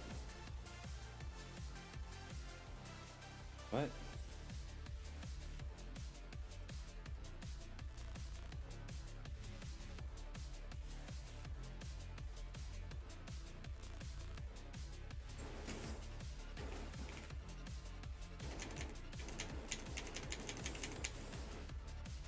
Whatever, that's a useless lane. I need to clean up all of this Fastlane stuff. It's very ugly right now. Very, very ugly.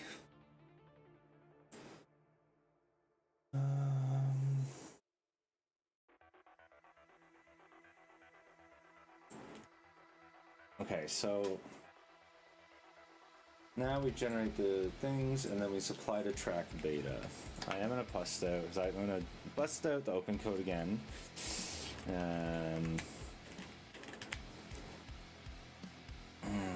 I have been working through automating releasing metadata for Android/iOS beta releases. I have the metadata set up now within the Fastlane folder. When running the deploy plane for Android, I want to ensure that all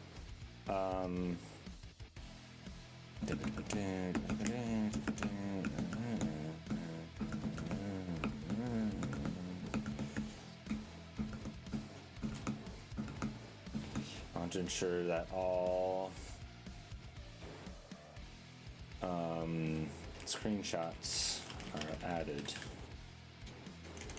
and /title/ all metadata is added correctly. So I just realized I shouldn't do it this way. So at the very end I should deploy, which just builds and releases, but I should generate these. So if I go to like nightly Android, right now we run lint, test, and then we run screenshot validations, and then this is where we run deploy, where it actually like pulls off everything and then extracts, because we don't need all this information within the actual release pipeline. So what I should do,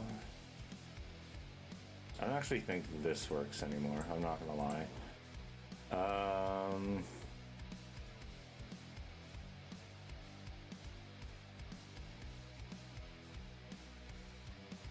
It's done that.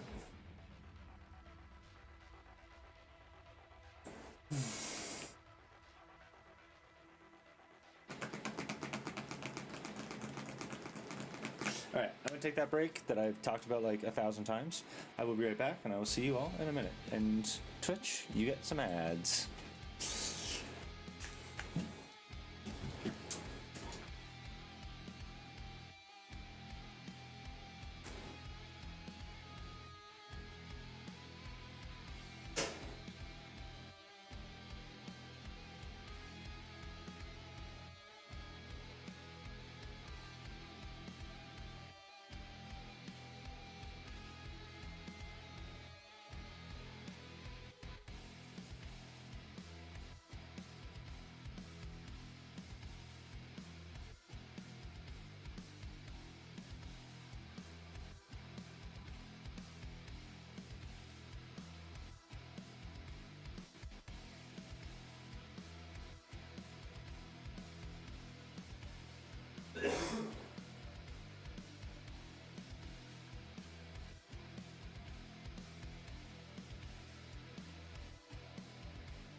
I am back.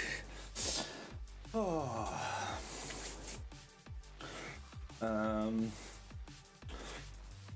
Generate Play Store screenshots.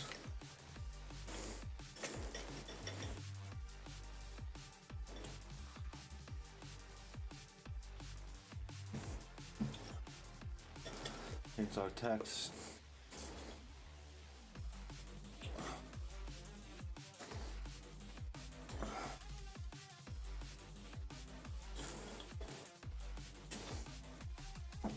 Wait, what's happening here? Oh, so this is just pulling the changelog out.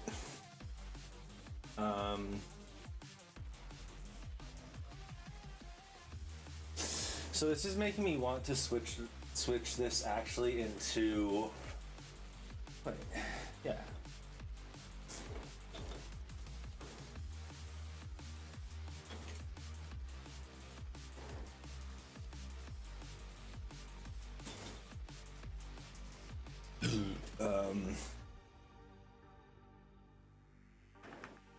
Completed changelog. I want it to be required. I actually would prefer to generate this based off of the release notes.json to take the last 3 released versions and apply these to the changelog. Excuse me.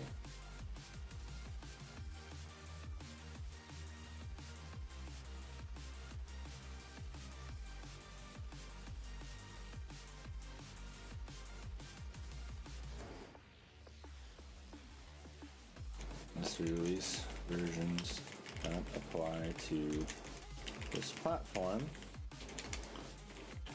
and use those as the change dates. Feature graphic, then add feature. I think, well, I already have a feature graphic, so that should be fine. Okay, cool. So this should be. Now is this going?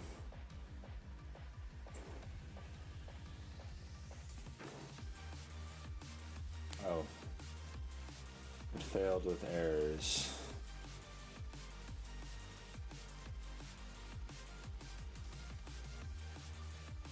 Huh?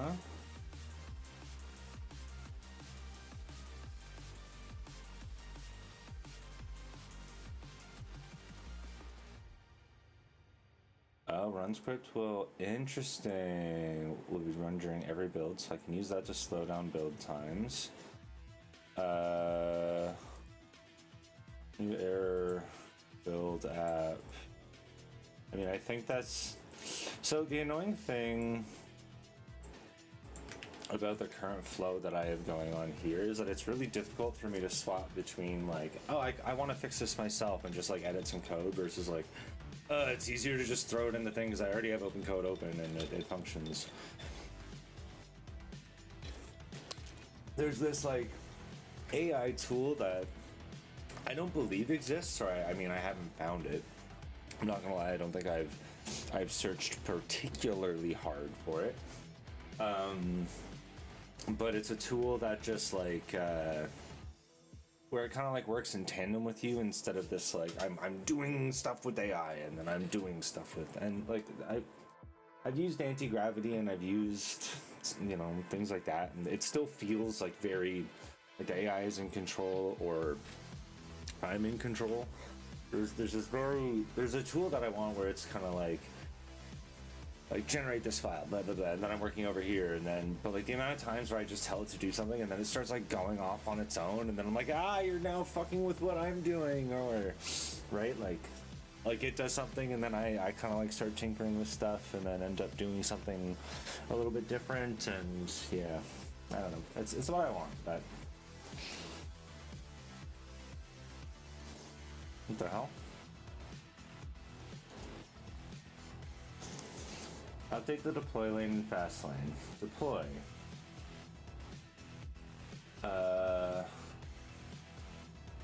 changelog from release notes.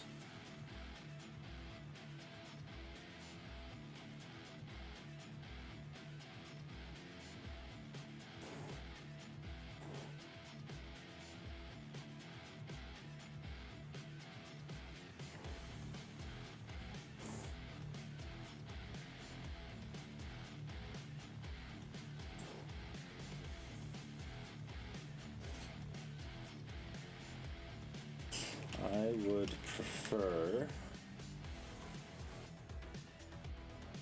I don't like how all of this is kind of in the same. I don't like how all of this is just kind of being pulled out here, right? Like, because we generate this, like we're deploying, so we generate the screenshots. Yeah, I would like to pull this out into its own lane, or maybe.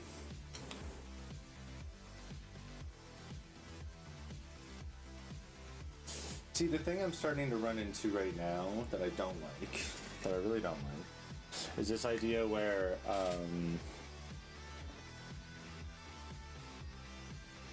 like nothing can be parallelized, like everything's just running kind of on its own.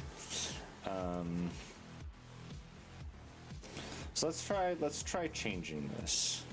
I'm not a fan of how parallel all of this is becoming.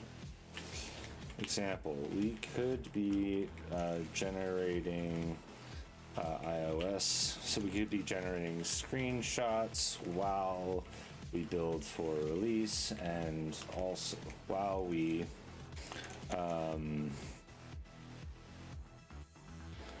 extract release notes.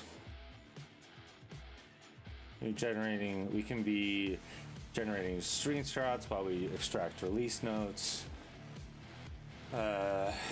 and even other things. Those are just the two that I'm thinking of off the top of my head, but just saying and even other things, like what are the other things that we're doing? So we generate the release notes, we build, and then we get the release notes path.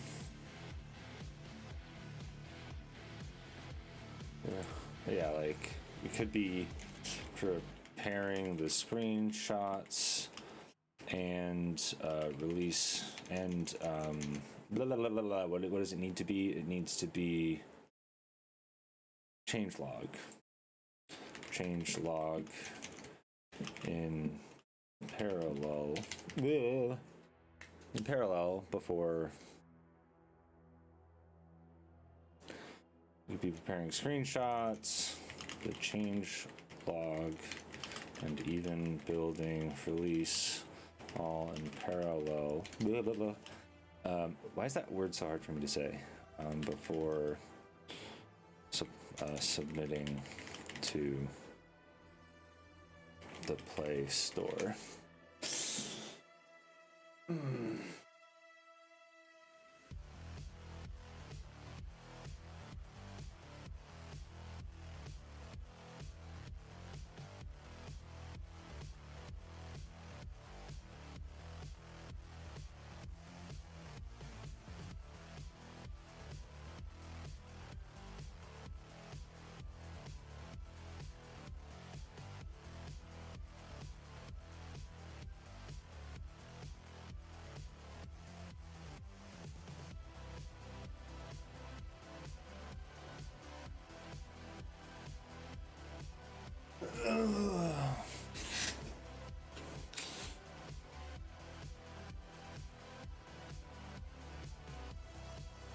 Let me analyze the dependency graph. Okay.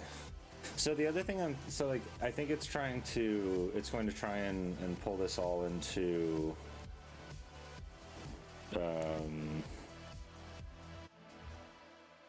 it's going to try and pull this all into Fastlane, which I want it to do.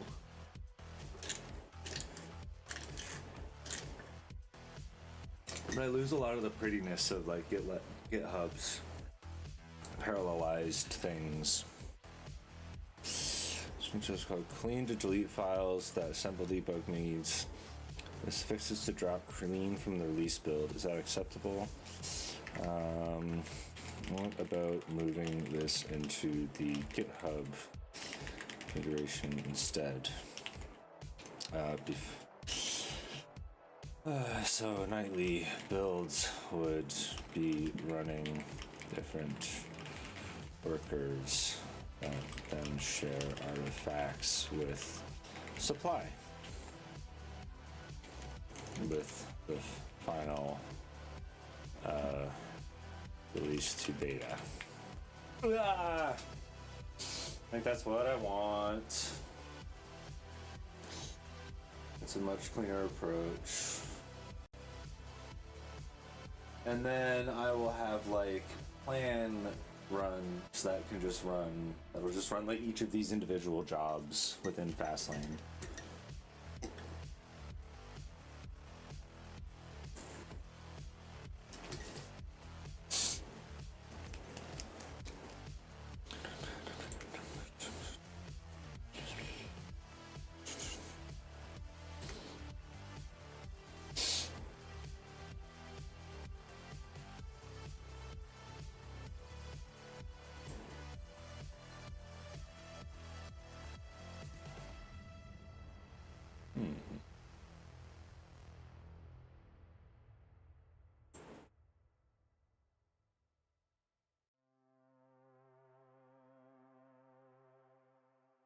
Product name is Lift Pro. Path updated to what?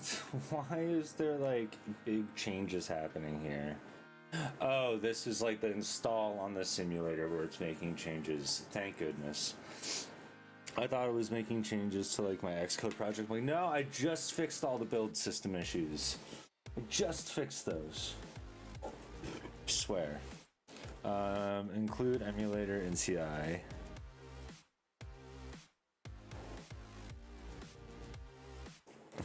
Oh, yeah. Should we also restructure the iOS workflows for parallelism? Focus on Android only, and then I'm going to go back to this conversation and be like, hey, well, we did, now do it for iOS.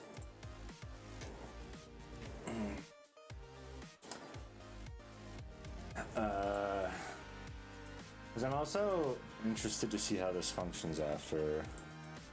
Let's see if this works.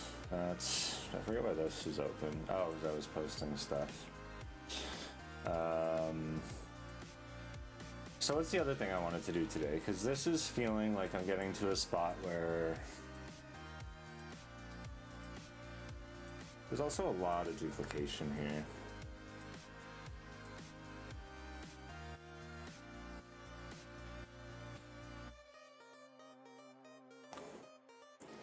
But still planning. So the other thing I wanted to do, so which I guess I can start. So this is what I want to do now, is like I just want to start tinkering with stuff. So we have the backup service. So the backup service, there's a system within LiftPro.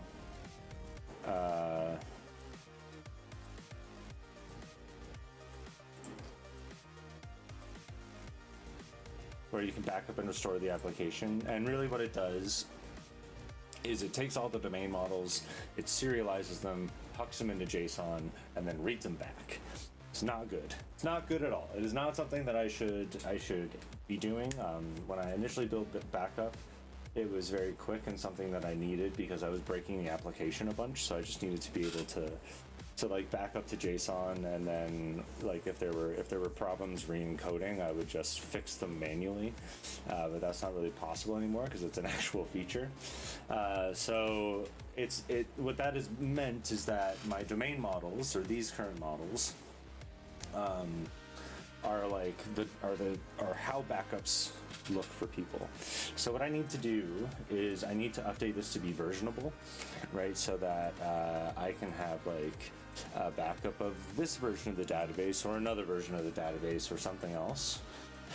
So I need to basically make this become the legacy backup, right? So everybody's like, anything new is still going to reference this, but I'm also going to make like a backup category, a backup movement, a backup set, a backup lifting. Like you also see that these are all like hard coded to the names of these, right? So yeah, it just means that things are getting, that's the issue. So,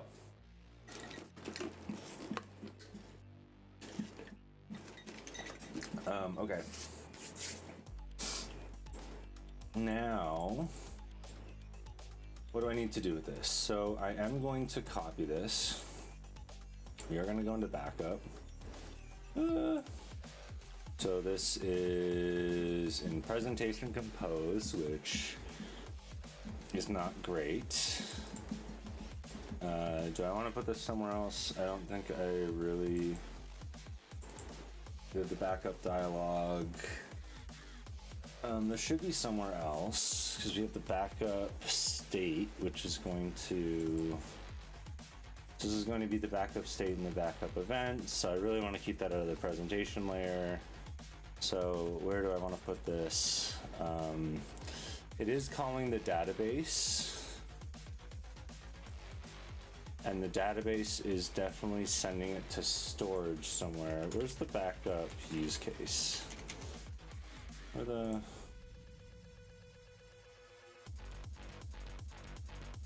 Oh, okay, so this all just happens in here. Oh, I did do the backup. Right, so here's where we listen to everything. And this is where we do the mapping to an actual backup. So do I have like a backup repository?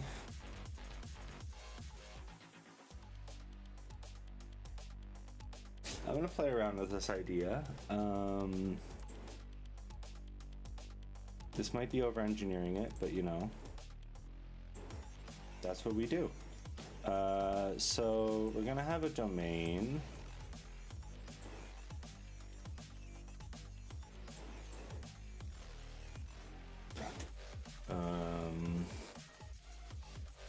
Oh right, and then I have like, I did some weird stuff here with some folders that I keep forgetting about. Why do I still have this AT proto thing?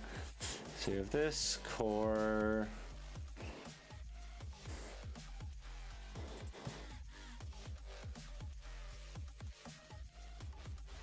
I'm thinking about making like a backup repository. And that backup has operations like create, share,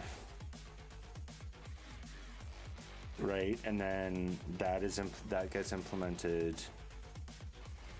But this is all like very Android specific stuff. So like it going in the presentation layer, like I don't think that's where it belongs, but like, so if I do this, I'm going to have to make another module.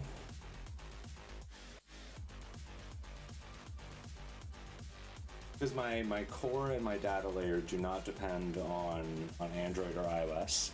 So I'm gonna have to make like another module that's like data Android.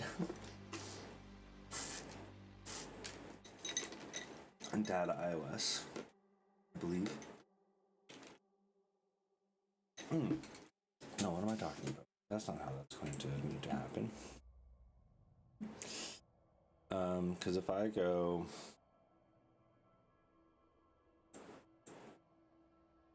the backup interactors, so that listens to everything, and this will all turn into a use case. It gives the backup state. So that means we would have a domain model of backup, because this is like a feature. Is this how I want to structure this? Let's take a quick break to see what it's done here. Before screenshots, build 2 minutes, change log, upload. Okay, so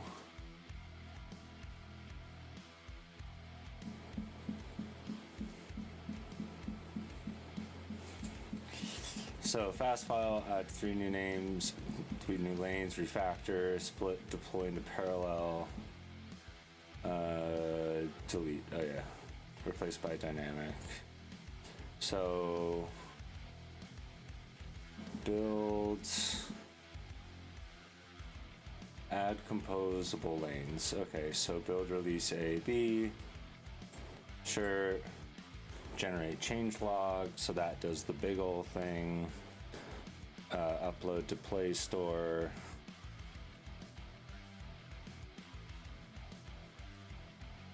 deploy a new version to the sequential for local use. Oh, cool. It actually did the local one. And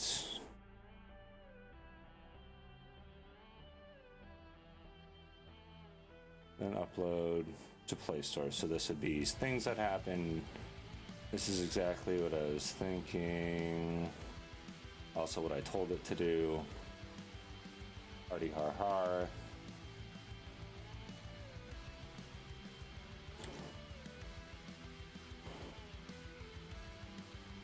So delete this. So single deploy. Proceed. And I want to fast fail this on linting and oh wait, is this doing like the file handoff correctly? Steps. Yeah, upload artifact with change logs. Upload artifact with upload to Play Store. 6.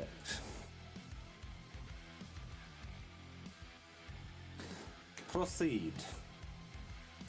Proceed. Now back to this.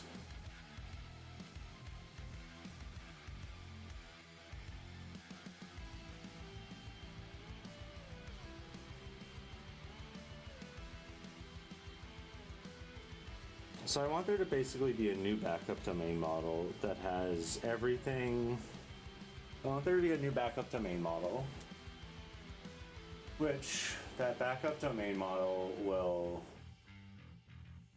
have a new instance of all of the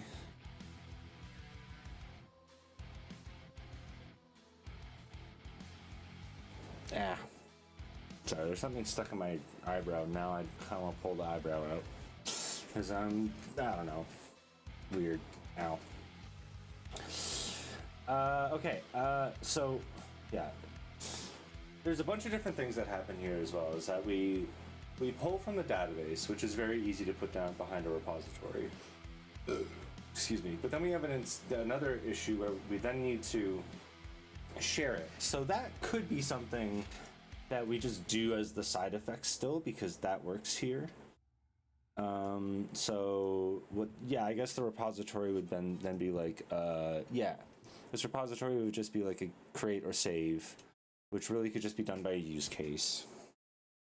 But I think in either case, we do have a backup domain model, which, why is this so quiet for so long? Okay. So either way, we have a new backup domain model. And this one is going to become the legacy backup. But in this case, to have a restore use case, in this instance, I'm going to copy this. And then I also need to copy whatever the current category is and the current movement is and the current everything, and call these like legacy backup category, legacy backup movement, legacy backup set. So we have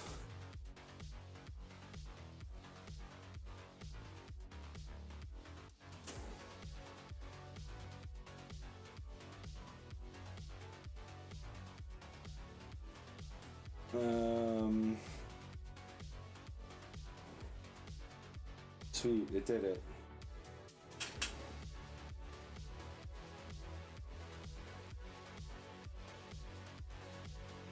I'm still just thinking fuzzily about this this like backup. Okay, so the other thing I want to do is just start kind of changing this. So this is something that's referenced everywhere. So I don't want to start changing that yet, just to avoid new backup. So like this new backup, like the category would be, yeah, basically what the category is, right? So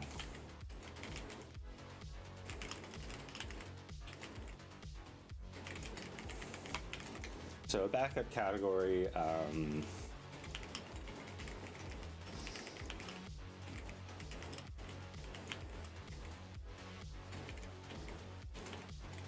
looong, right? And then it was also, yeah, nullable. Right, so the chances that these are all going to be very, very similar are very high. So what I'm actually just going to do is copy these over. And then, so this needs the movement ID, it needs the name, it needs the reps, it needs its favorite, it also needs the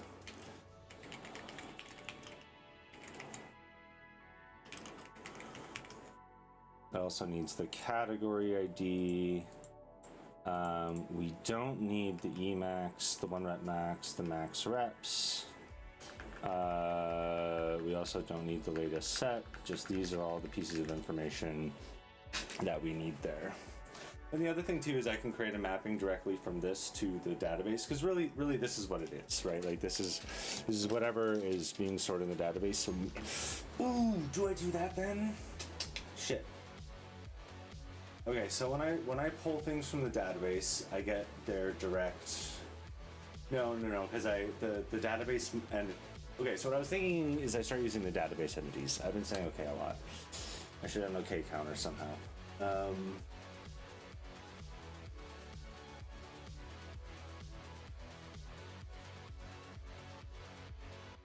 So I can't edit the database entities because I don't want to make them serializable. That seems stupid. I also don't want to like base this on that, but that's really what I'm doing is I'm just creating a JSON instance of the database.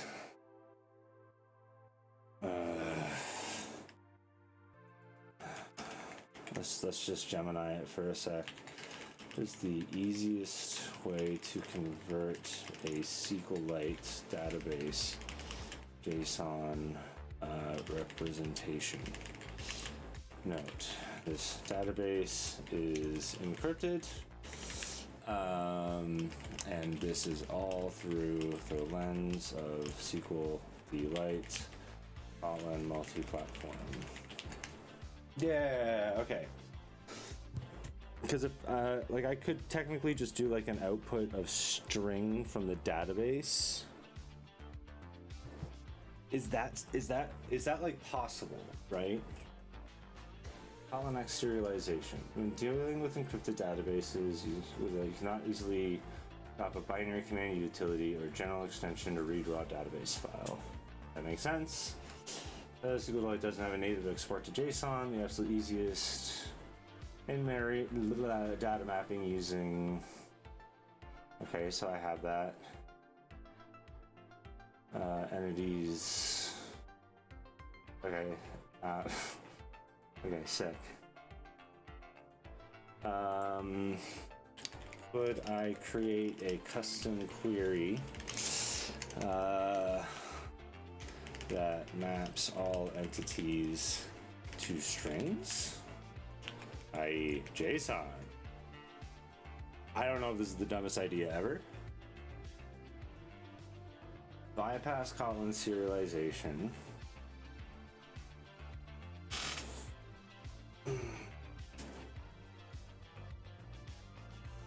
Yeah, so I could do this.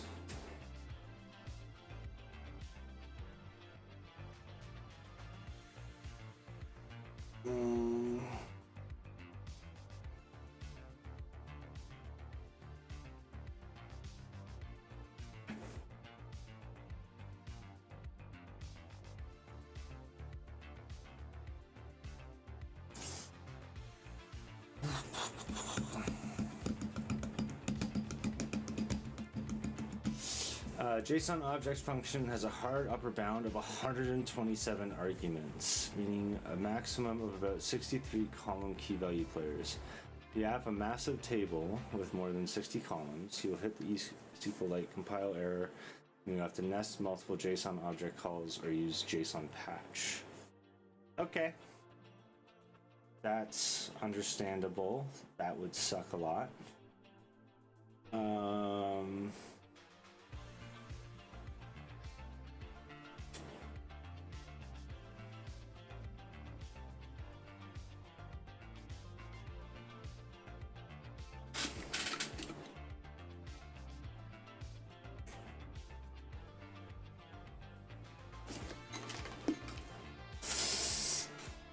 I think we have a winner here. I'm trying to think of any other options. But just mapping each row or each table directly to the JSON that I want. And then I also need to get the version. So if I get the database version and then the table, I can run potentially the JSON through mapping if I had to.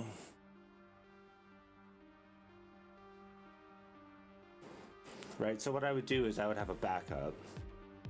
And then as I update domain models and as I update databases, as I update the database, I'll have a backup object. And as I update the database, that backup object will change based on the version.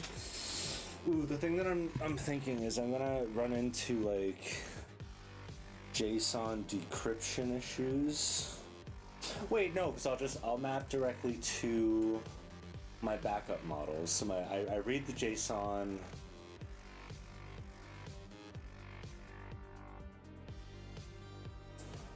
I map the JSON. Or do I just do this custom? Because right now I'm doing this all the way in the domain layer. So what I should do is I should create a use case for like a backup use case that gets called and reads from the database directly, which just calls probably like the create backup. Maybe there's a backup repository for create backup. The backup repository. No, but I don't want to get the domain models. No, but my backup model is going to be the domain model. So my repository, my backup model is going to be the domain model. So then my repository can do the mapping from whatever I have in the database to that domain model.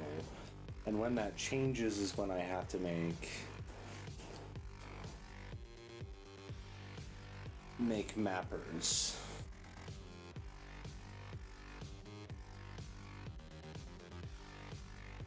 When that becomes no longer compatible.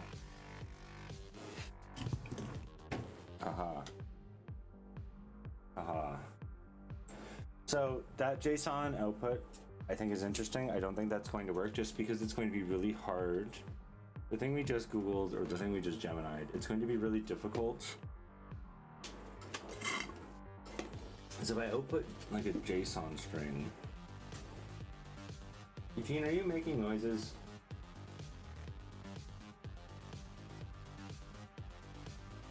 If I output JSON string, it's going to be really difficult to map that object.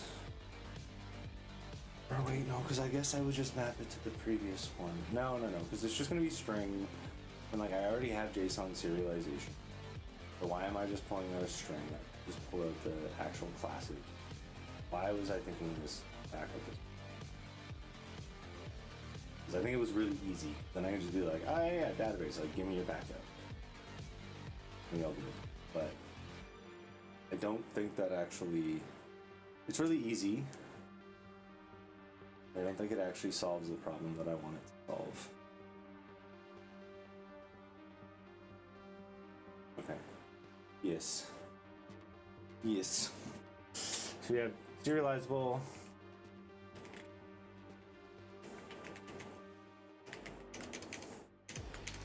We have the backup movement, backup category.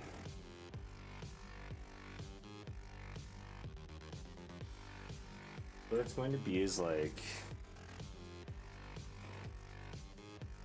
yeah. It's gonna be like backup V0, right? And then this is going to be backup V1, which I need to change like everywhere, so I'm gonna avoid doing that because I just want to touch this file for now. What I do need to do though, teehee, is push this, push this, push this. Yes, delete that. I don't want those to be committed. The fonts gets committed. That is all correct.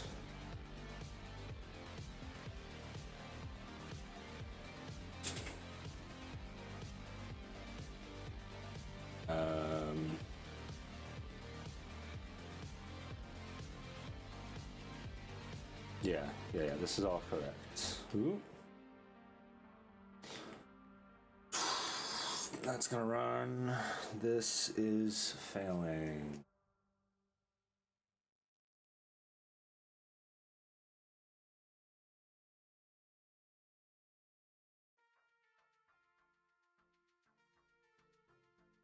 Oh, so it did run. It did run. But the actual like tests are failing probably because something, right? But oh, I guess onboarding welcome passed, dashboard.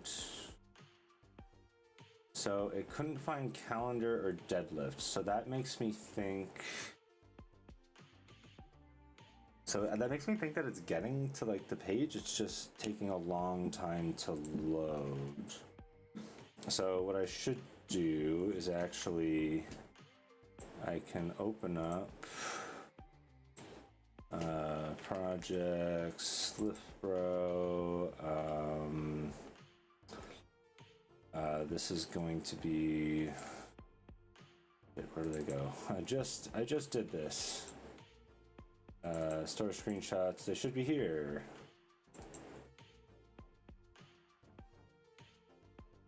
Okay. Oh, but why? Okay, so they are running. Just the code upload doesn't seem to be working.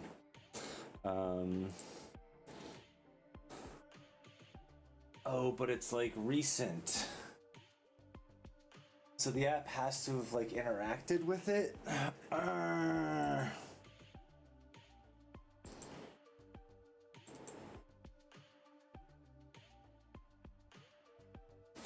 And I don't want to have to like go through and find it.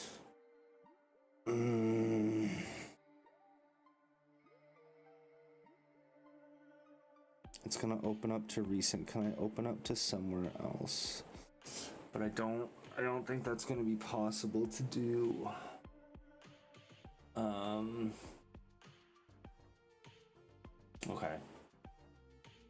Okay, I think I've hit kind of two little walls here, so I'm probably gonna call it for today. But oh wait, no, it's only 2:55. I thought it was like 4 o'clock. I'm sorry, I'm gonna keep going. I don't know why I said that. There's lots of time left. Because we also need to test that. I also parallelized Android nightly. Now do that. I'm gonna delete this. That's something different. We're gonna push. And then, oh wait, no, I guess I can go to GitHub. And then what I want to do here is I want to run Android nightly Android, and I want to run it on store screenshot generator. Workflow does not exist, does not have workflow dispatch trigger. What?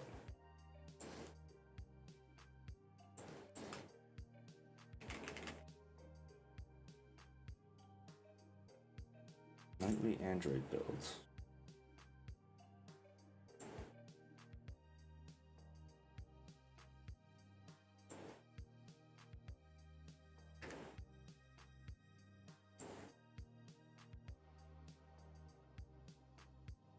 Nightly Android builds.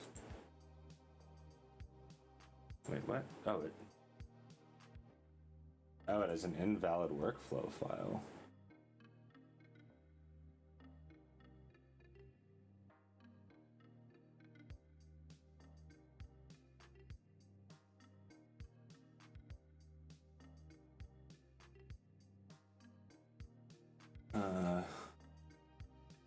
is this? Runs on. So this is the check changes.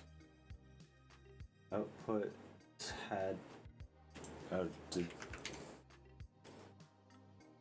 Oh, no, that's correct. One of is on. What the hell went wrong with this?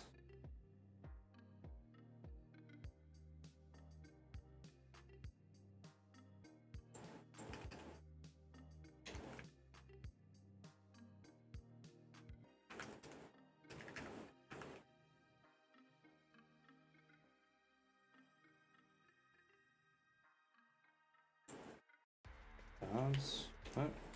Oh, did this?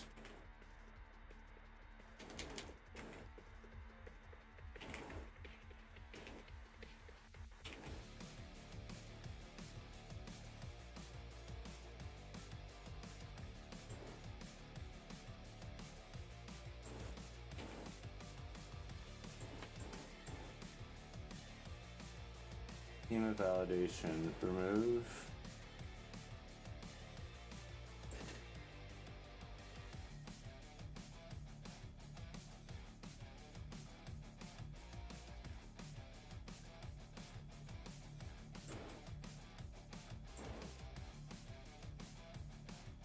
Did that like, let me check this first. Yeah, somehow, oh, and then somehow end got removed as well.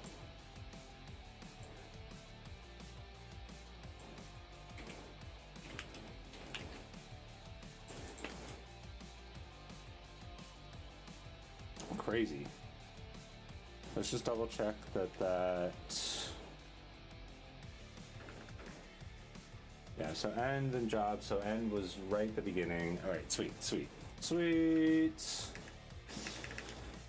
I'm gonna amend that on, wait for tests and stuff to run.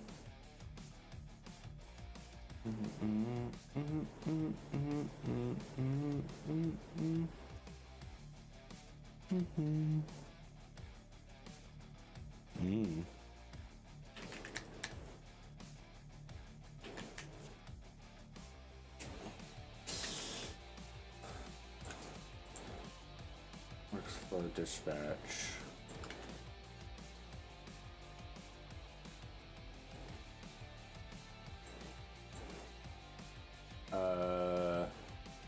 I want to ensure that the nightly Android build only triggers on the main branch. Is that, why am I doing this?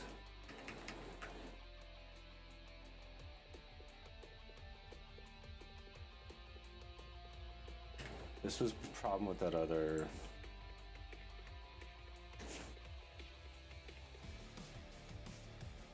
Okay, so those are running, can't do that right now.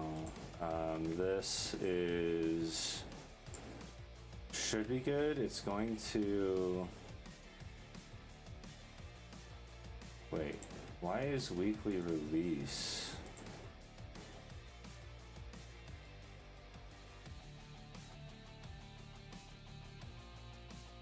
These weekly releases, oh, there was a problem with the build. These things are running on like every instance.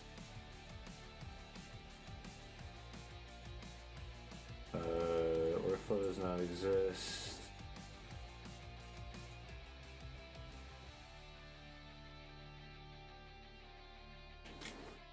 Schedule tree inherently runs on the default branch only. If your default branch is already main, no change there. The branches filter. I just feel like things are running more often than they should be. Okay,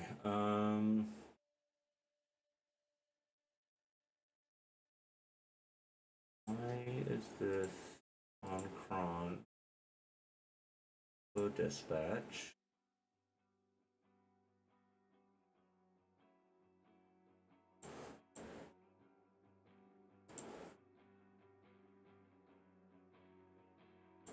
Yeah, and this is store screenshot. Okay, that doesn't matter. Why are you not runnable still?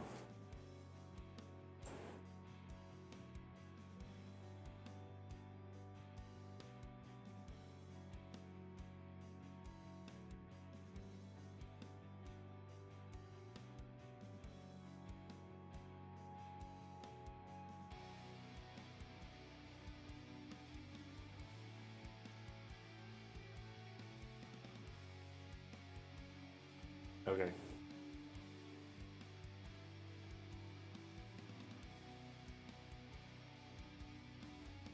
Okay, that's fine. I can do that refactor later. I just want to get it working for now, and then I will start. Why? The PR checks. I want the nightly Android build. I want to run it on this branch, but it says it is invalid or something.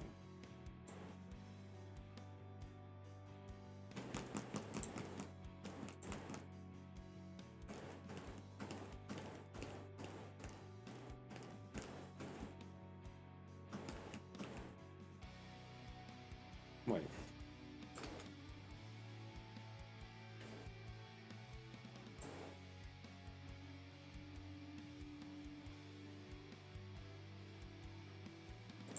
Oh.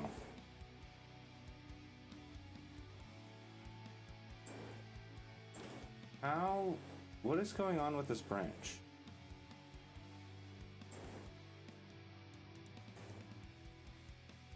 Is it because there's this conflict here?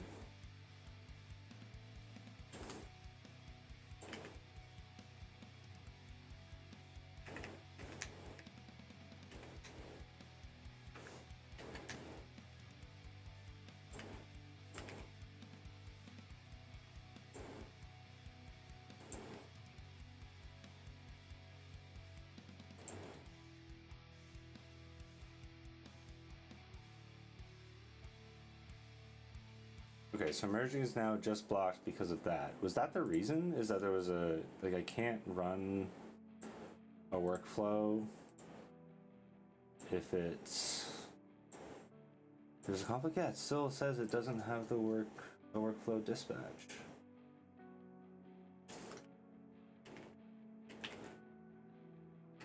That's nightly Android. This is at the bottom. My theory was that maybe if it's at the bottom, that's a problem. On schedule, on workflow dispatch. And what was the difference here?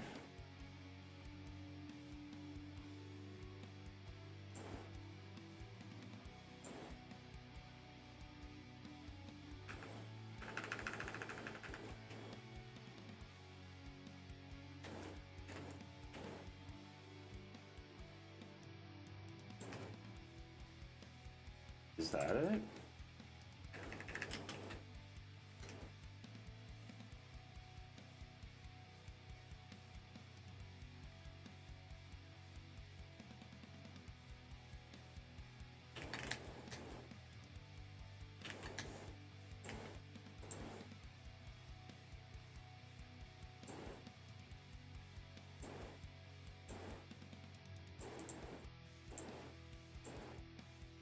Yeah. If that was the problem the entire time, and I've been clicking the wrong branch, do not go back, or I will go back and... Damn.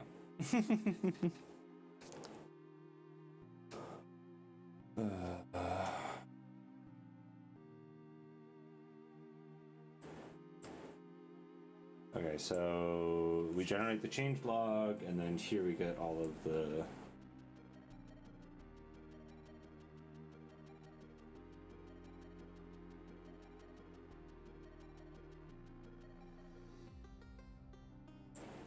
So the deploy should fail. I'm not gonna lie, because it should have the wrong number. But I should just be able to let this go, and then it should do things correctly. I also need to fix the actual strings and whatnot.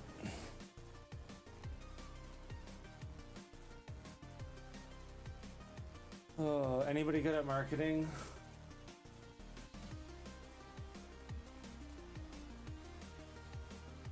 Alright, let's take a look at that actually. Okay, so you can go away. So we have our fast file stuff.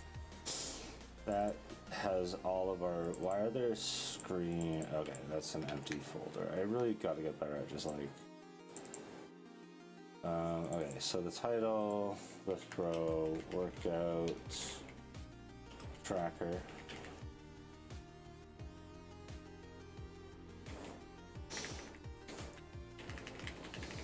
Weightlifting tracker. Full description, this is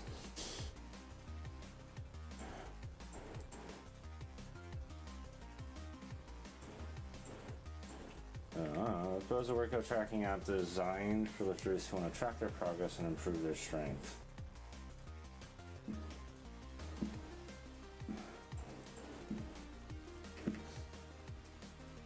Logging.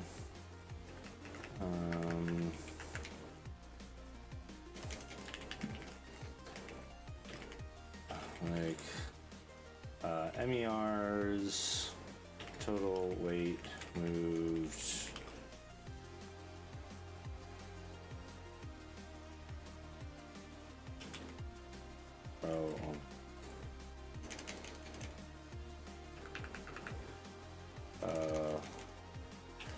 Fully local. No network.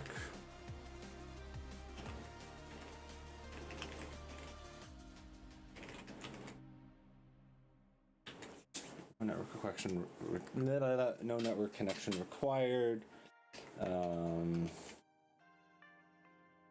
Track weights over time with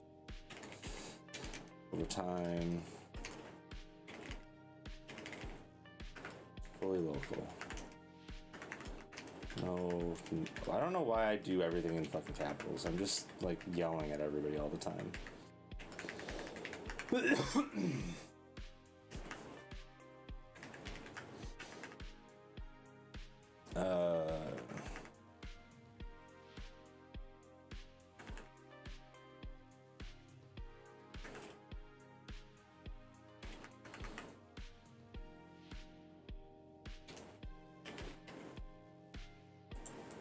This is track games. Sure, that's fine.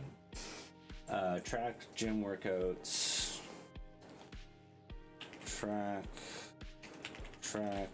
weightlifting progress. Detailed stats, charts.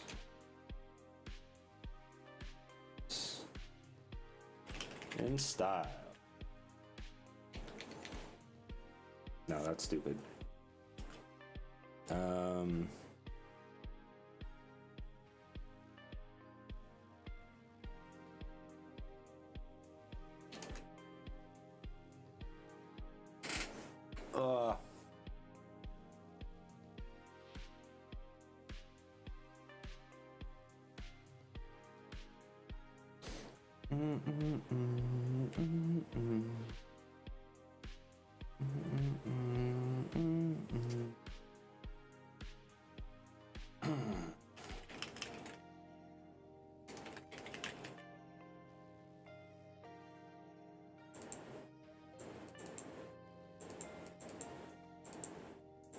We have all of our images that get generated, all that jazz. I think the short description might be a little long, but I really just want to make sure that all of this stuff is actually going up correctly, right? I do have the images which will be there. They're just going to be the outlined ones. I'm not actually using it all right now, but I want it to exist because I want to like remember that it's there.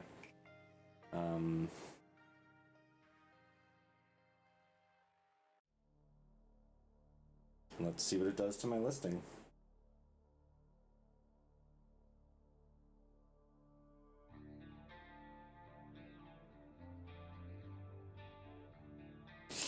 But it's not actually going to deploy correctly. What I want to do is I want to ensure that the screenshots are actually there, so I should be able to...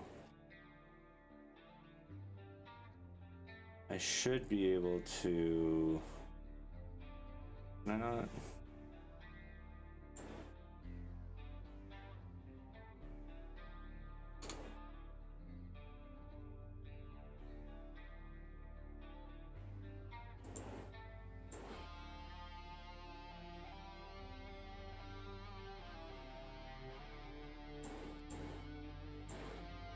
Oh, I should make that false. Build release failed.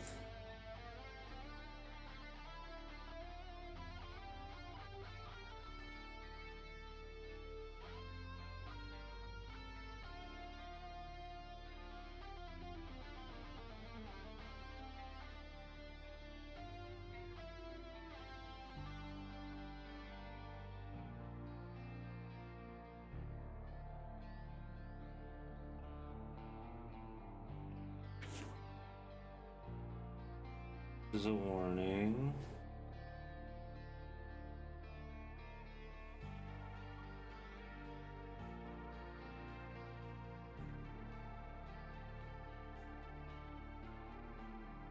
That's fine.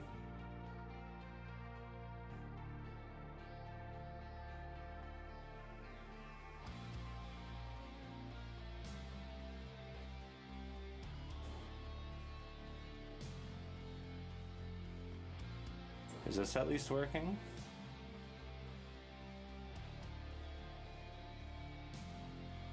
Okay, so it's running the emulator.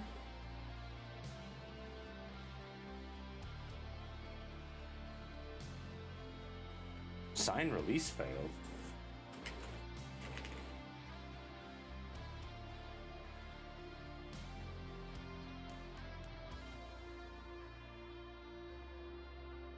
Because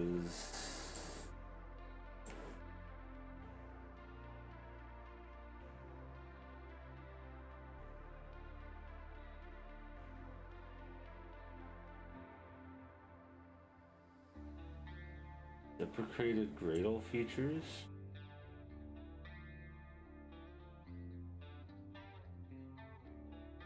This shouldn't be failing it though. I know this shouldn't be something that I have. I know this shouldn't be an error that I'm running into.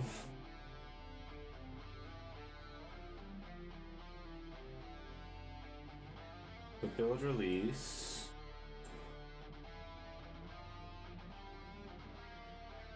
We got the key store, we got the JSON services. Ow, what the hell?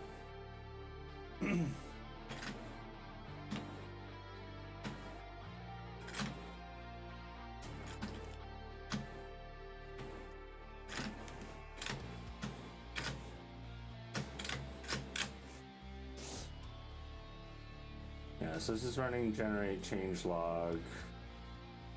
This is running upload to Play Store. This is just failing. This is just not running what it should.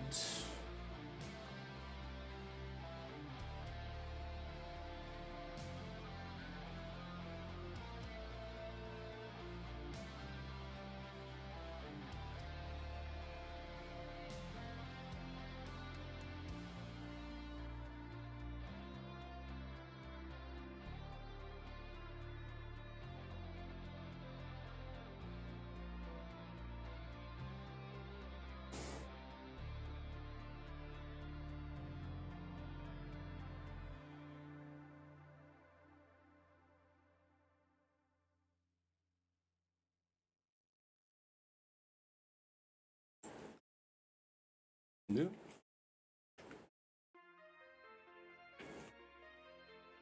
So I want... Yeah, some of these are just not running what they should. Well, sorry, they are running what they should, but they're not running this. So let's generate the screenshots. Here I want... yeah, bundle exec, Fastlane init. Android builds release, and then dmoney Fastlane fast file builds release, build release AAB, and then how do I pass in this? ymoney. Nah. So I wanted to avoid. So now we do that.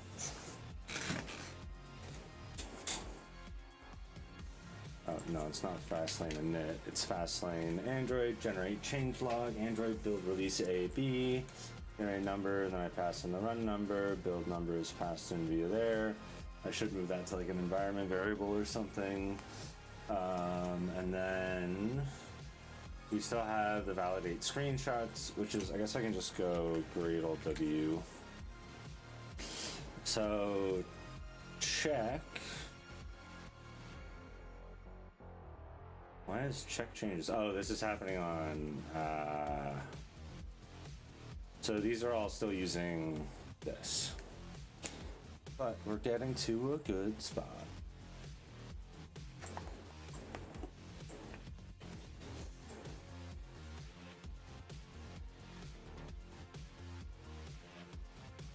See, this is the problem I always run into, is that it just never actually boots on pipeline systems. Is it because they just don't have the video adapter set up or something? Like, is that the issue? I feel like this should just be like a solved thing.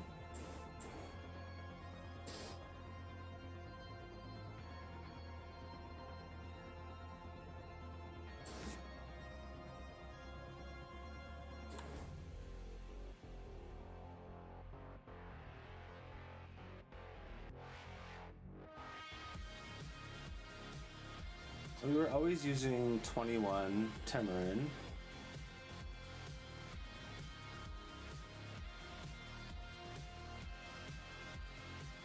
That is now build release AAB. And then this is just up it goes. Oh, I also want this.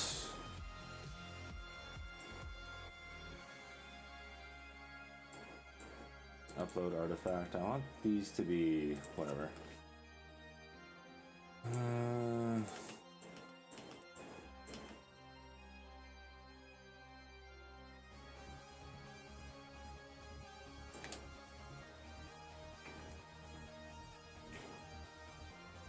Yeah, I don't know what's going on with my commit history there.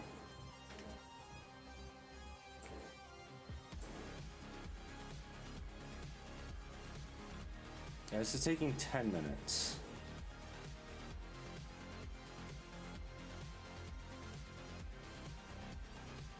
Disabling Linux hardware acceleration.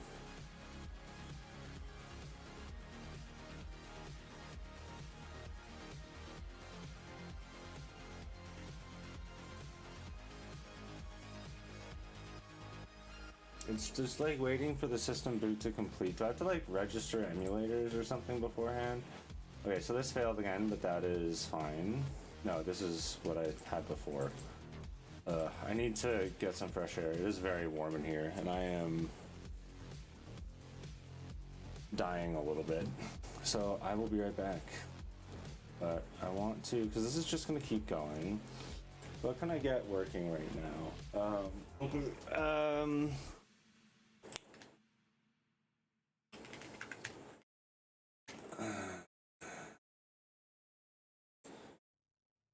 Copy. Verifying Android build metadata bundler issues. That's fine. All right, so this is where we've been making all the changes. The pipeline is running, but it seems to be failing. Build release fails with a signing issue, and generate screenshots seems to be in a boot loop with the emulator. Please investigate. Please investigate. Then there's the job URL and all that stuff.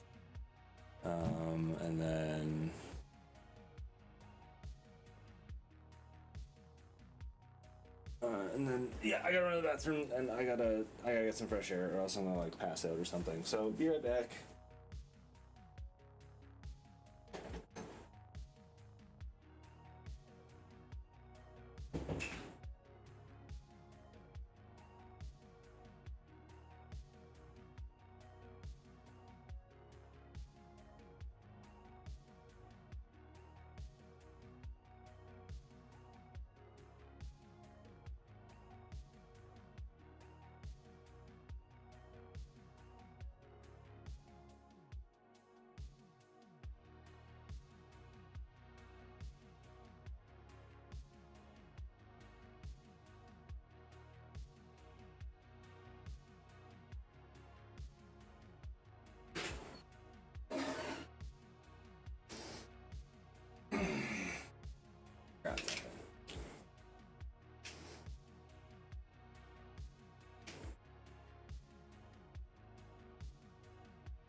I'm back.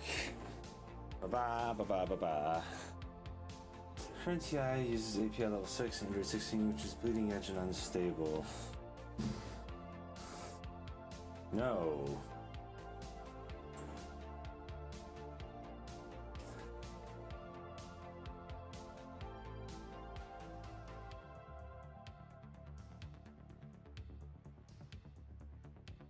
Okay, so this failed.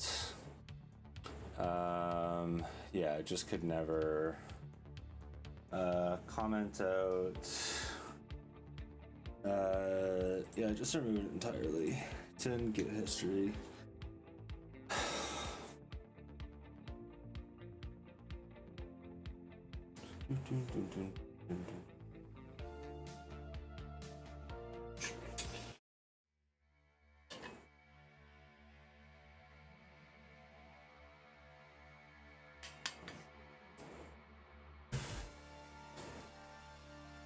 Okay, and then we were trying to figure out what was going, because the build release shouldn't fail. And what is deploy run? Yeah, and upload to Play Store.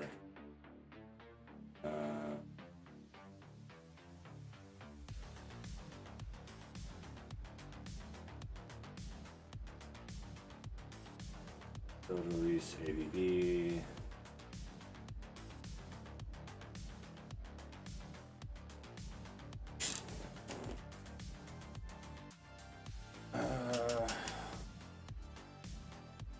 Add signing environment variables. Oh, they went missing? I thought they were at the top.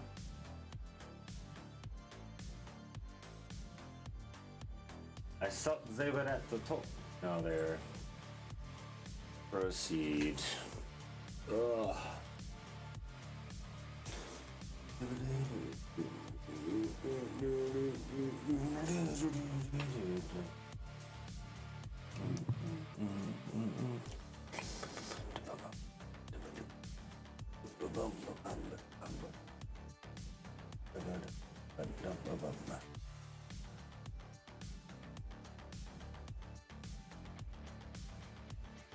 I think no window won't work.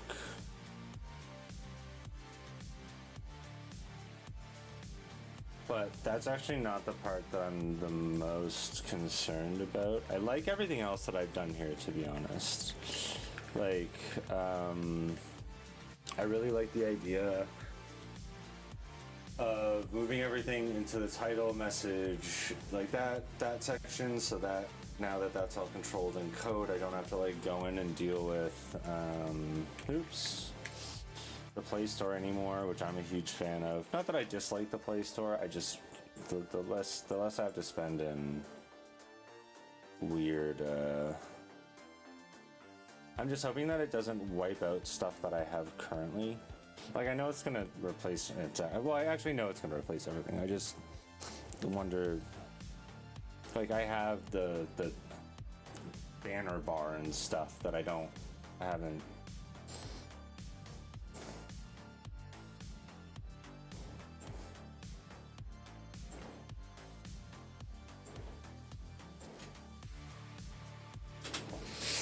But I like this a lot better. In general, this flow that I have.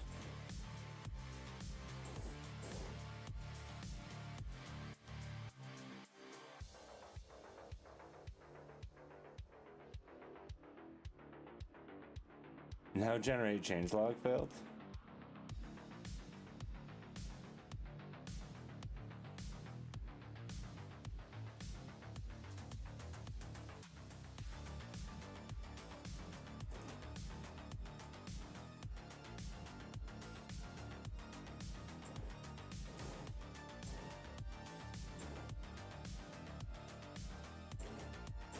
How do I just rerun this?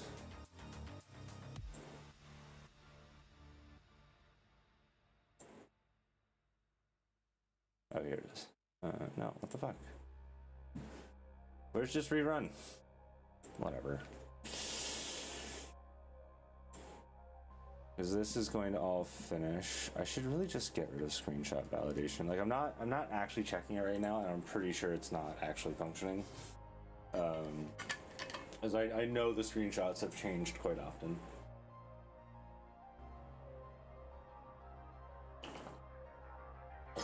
I'm not validating them whatsoever, so. I'm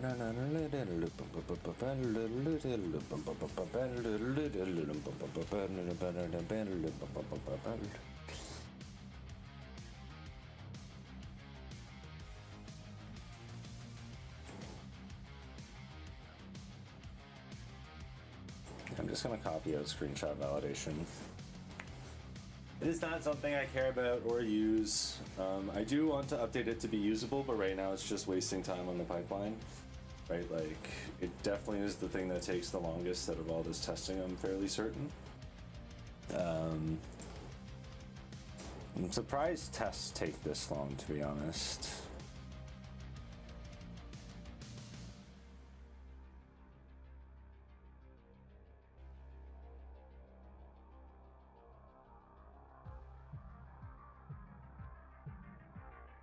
Yeah.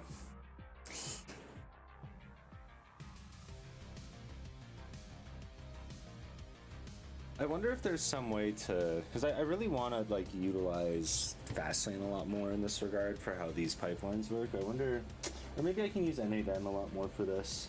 I guess I actually can use n8n a lot more for this.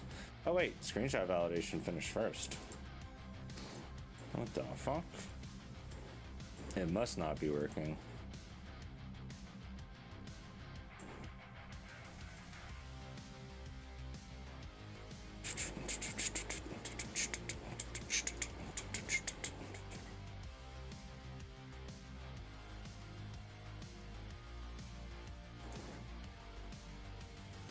What? Oh, now generate screenshots is running. Right. Okay. So that's actually not that bad. These started at pretty much the exact same. Well, I guess they're both gonna wait. But they could start, or no, like once they're both finished, then these will. Yeah, this build release failed again.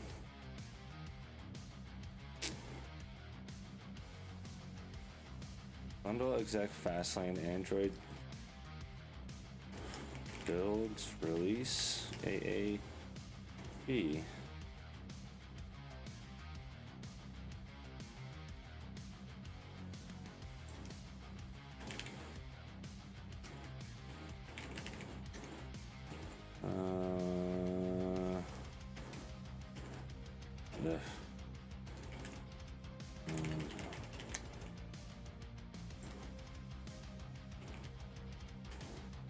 Yeah.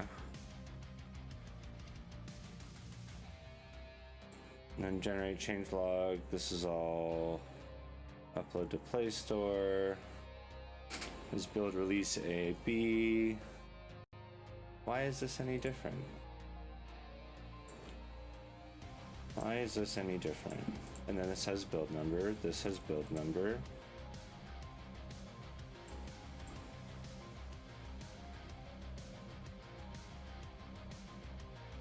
Bundle exec.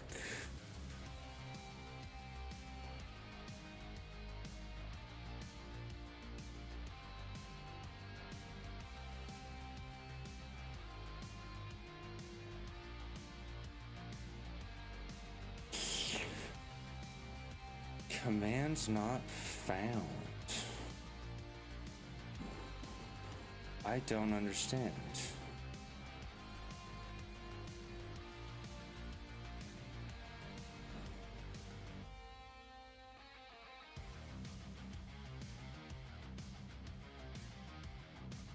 So is it that the build command, like build release AB, Ruby also failed because of the freeze? Okay, so there seems to be like something. Oh, these all failed.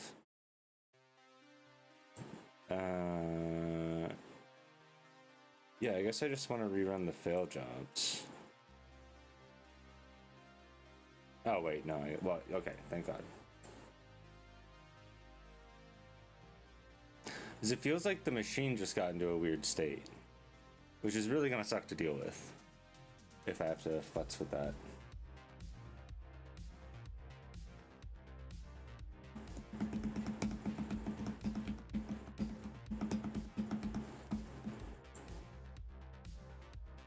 Like,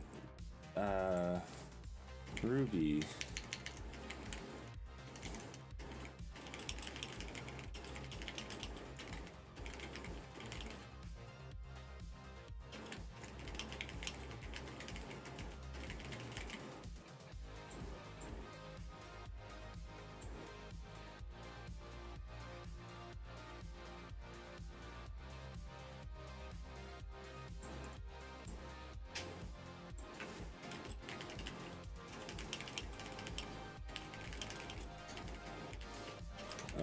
Okay, so now what I'm gonna do,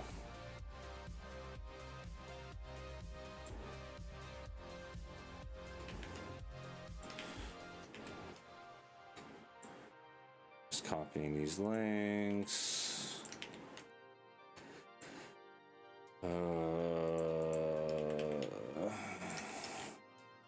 I hate this. Like, what's going on now? Why is...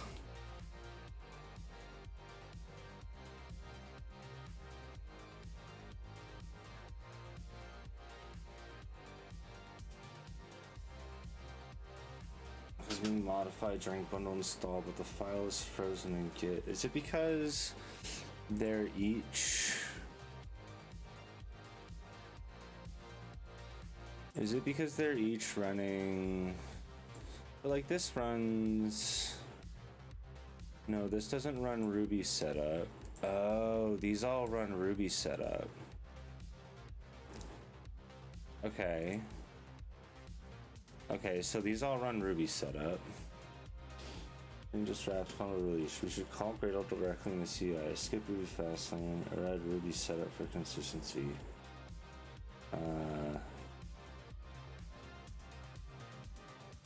Add Ruby/Ruby setup. Oh, right. So this... Oh, right. It didn't have it because I didn't move Ruby over. Ugh.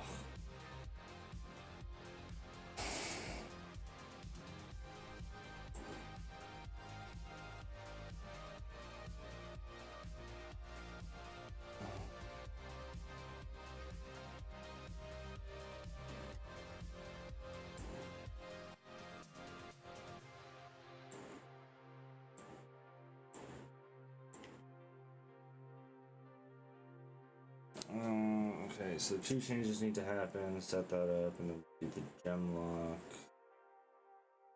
Okay, it didn't look at the URLs, but let's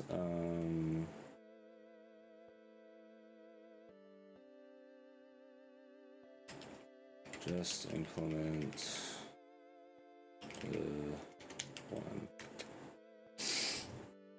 Okay, so that's gonna update there. I am going to the gem lock. Like, I don't care. I'm just this is all gonna run on the server. So now it is going to be able to pull the action. But good to know. So you need to build, because you couldn't find Gem or Ruby, I guess.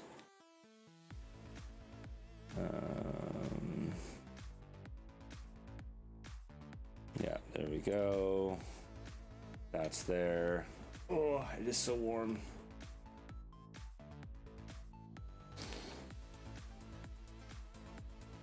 What?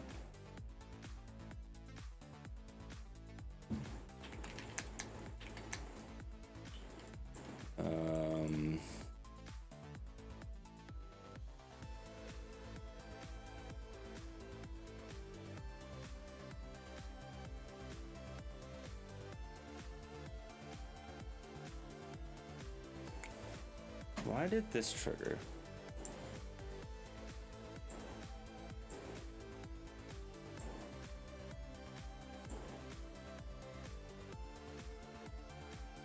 So I think Ruby's just gonna fail in a different spot now, because...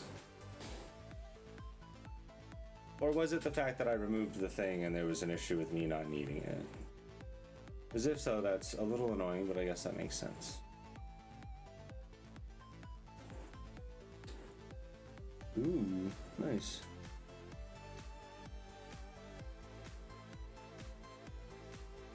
How the Grinch Stole Christmas, the musical. All right, so now this works. So it's because I removed that that plugin that I didn't really need to.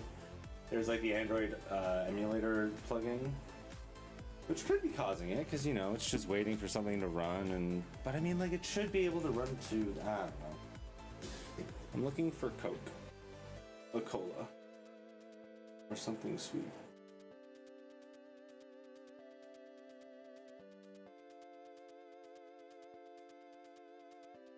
Wait. Is Home Assistant now down? I really gotta fix. No, it's fine. Oh right, I switched the webcam switch. I really gotta clean up Home Assistant. Maybe I can do that on stream one day. Look through my Home Assistant and clean up all the... Or maybe that's something I do privately and just make a video about it.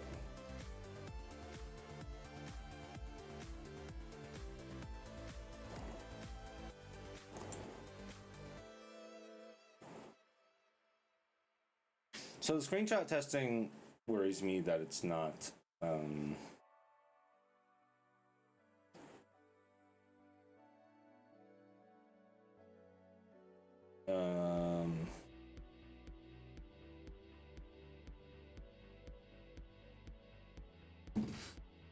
of the Grinch Stole Christmas the musical is coming to Toronto this Christmas. Sarah is very excited about it, and I understand why. It's one of her, if not her favorite Christmas movie. It's between that and like Serendipity. Yeah, maybe. Sleepless in Seattle. I think those are her 3 favorites.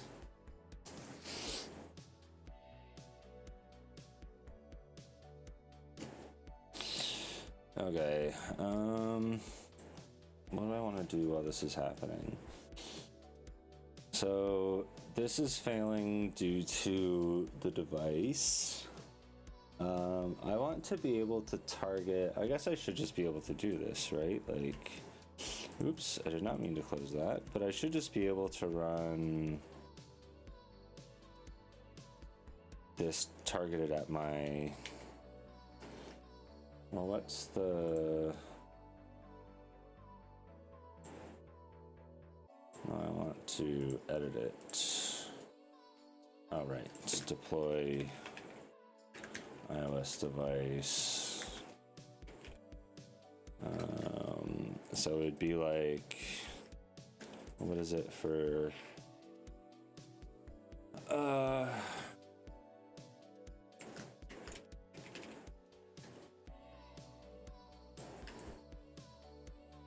I guess I would need to update this shit because I want to just like be able to run the tests on my device. So if I wanted to, oh wait, I can't do this yet. But for iOS, if I wanted to do like generate App Store screenshots, it would generate the backup data, push to the thing, make the directory for the screenshots. I need to update all of this to work with the new system. I guess I know I got iOS working. So what do I have here?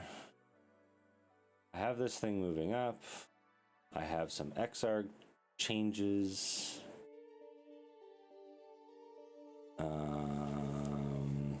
I do a lot. Oh, actually I did do a lot. So I am going to pull.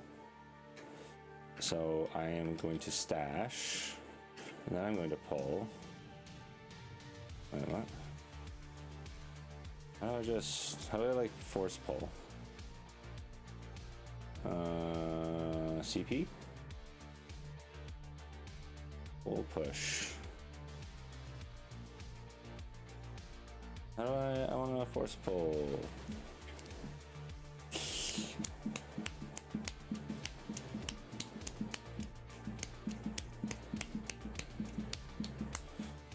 Rebase, now rebase. Git config, pull rebase.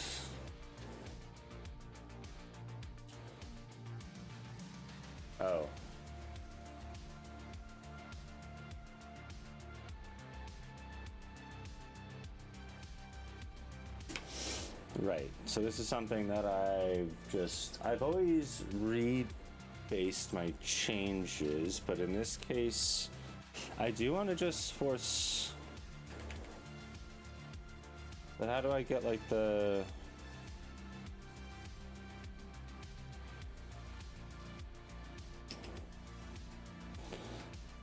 All right. Well, delete local. Wait, no, I can't do that. So delete local. I'll switch over. We'll check this out. And then, what was I actually doing here? All right, we have the stash.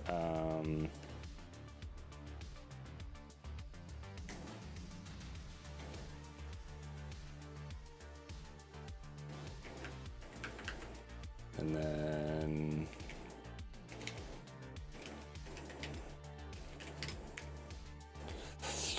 let's do it.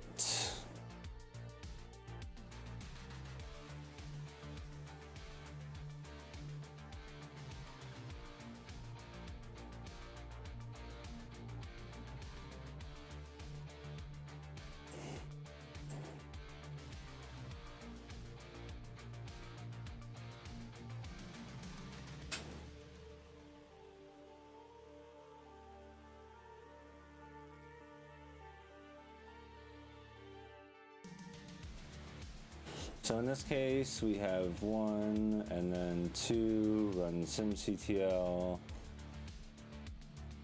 generate backup data, install app on simulator, push backup to simulator. So we need the generate backup data. I don't think we need this copy to FrameIt directory. So this all goes away. This we keep.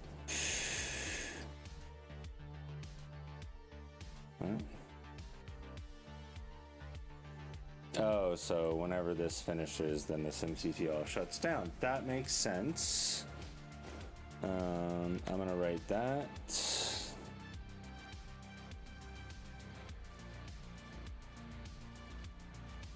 usually so much more obvious. So the generate play store seemed to have worked totally fine. Is that the only issue? I know I can go back to lazy git, but I'm committed at this point.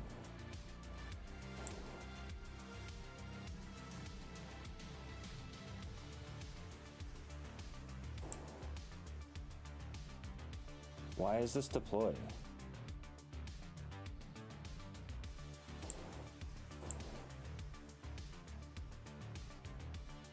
What the hell's happening here? My iOS build pipeline is very messed up, and I don't really know what happened to it. So we have push back up to simulator. Why is this all commented out?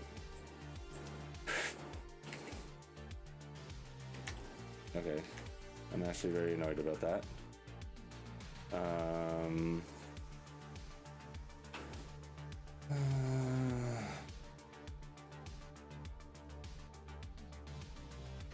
No, we're just gonna keep going. I like the pain.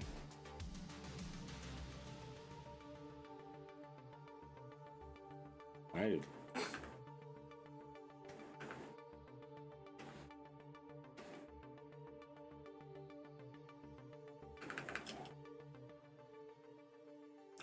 Stash SDF pull 5 pop. There we go. So now, all right, so this is, so we have build release that worked. Generate screenshots is still looping, which really sucks because that was kind of like one of the biggest points of this. I mean, I guess I can just like commit the images, but it would still be very nice to have these generating. That was kind of the whole point, you know. Hey PK, how's it going? It's crazy. I looked over exactly as you messaged. I'm very hot. It's very warm. I'm sure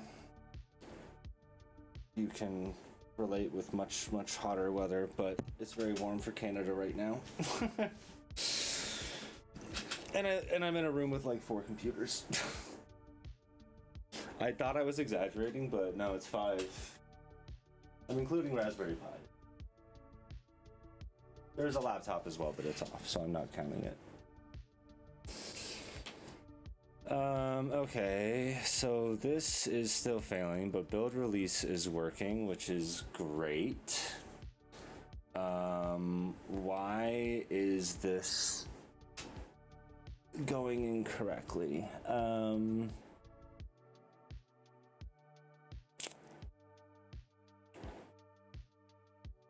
Yeah, I mean, like, yeah, 3 of them are Raspberry Pis, so they don't generate a ton of heat. 1 is a Mac Mini, so it's also in a somewhat similar boat of not generating a ton.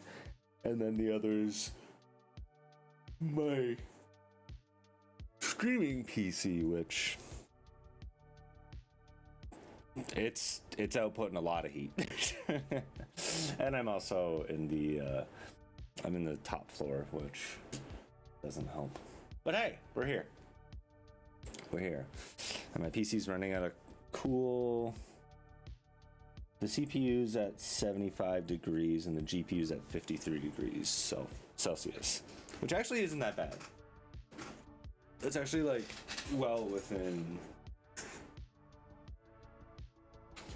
But I mean, that doesn't really explain how much they're outputting.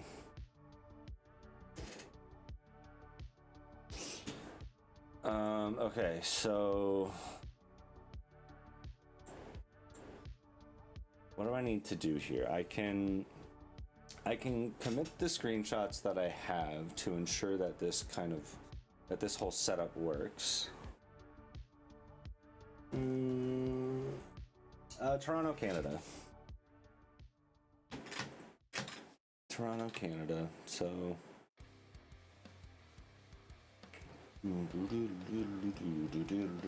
I am from Toronto, Canada, PK. I don't know why I'm repeating that so often. Yeah.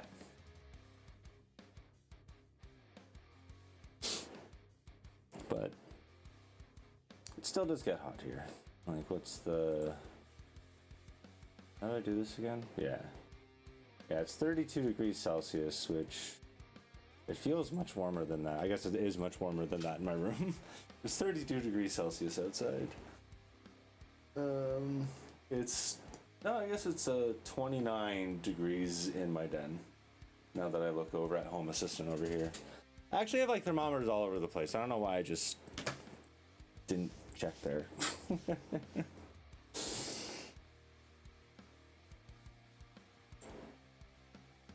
The dumb. No. Okay, so we have all of this going. Then we deploy the new builds.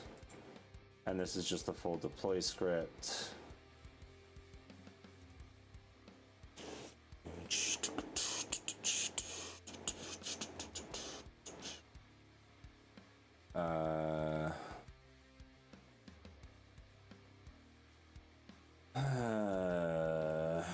So the test emulator is still just looping, waiting to boot.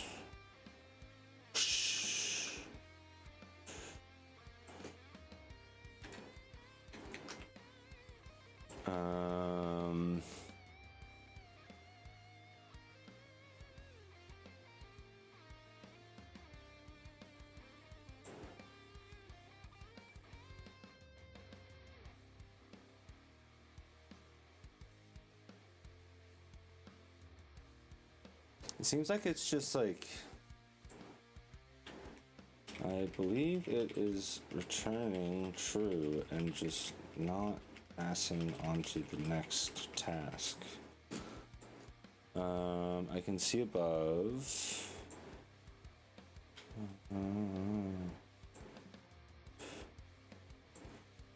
I can see above that it was failing, but it's maybe passing. And I want to put that in cron mode.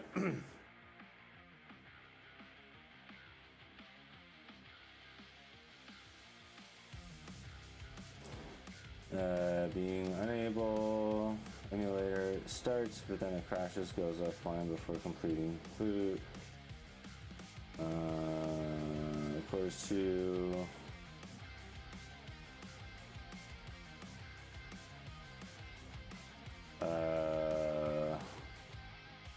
what?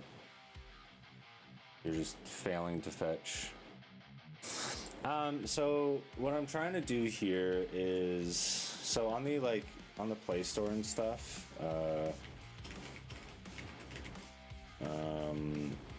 on the Play Store and the App Store, there's icons, like there's images about what the app does and what the app is. This looks wildly different from the application right now, right? The actual application looks, I wouldn't say like wildly different now that I think about it, but like there's a bunch of colors, there's a bunch of graphs, there's these banners, there's live, right? Like there's a bunch of different stuff. So what I've been trying to do over the past couple days, I only started streaming today. Just stop live fetching. I've only started streaming today, is automating the process of generating these screenshots. So what I've been doing over the past little bit is I have a bunch of these.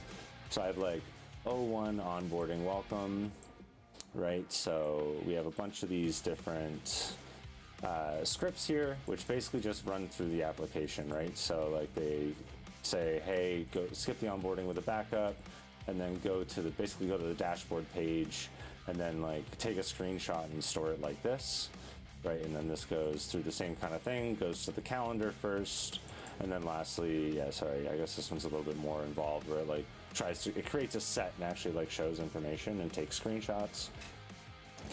And then there was a bunch of scripting that we worked on today, or I worked on with AI and vibe coded quite a bit of, where we generate the play. Well, I guess actually a lot of this was written, but whatever, doesn't matter.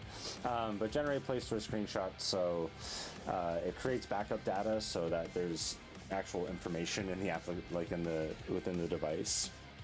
So it generates a backup data using a Python script. It then pushes that backup data to the device, so it just loads the JSON on the device, like within its downloads folder.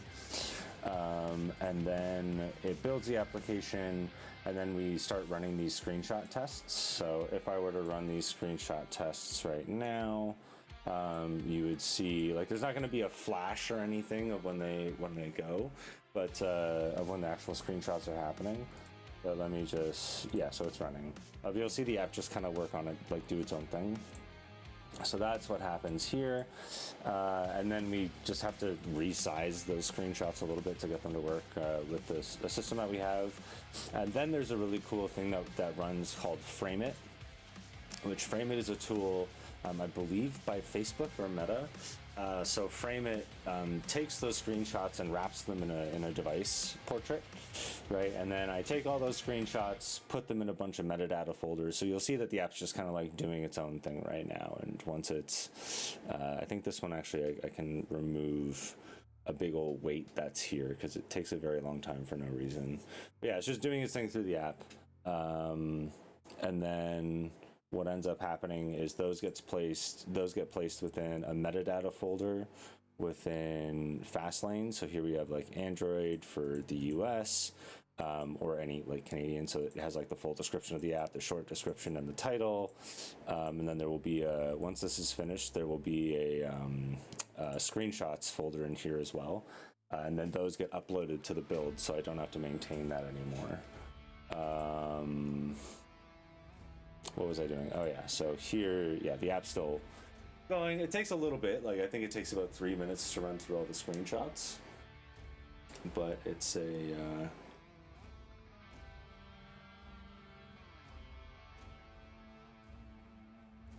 yeah.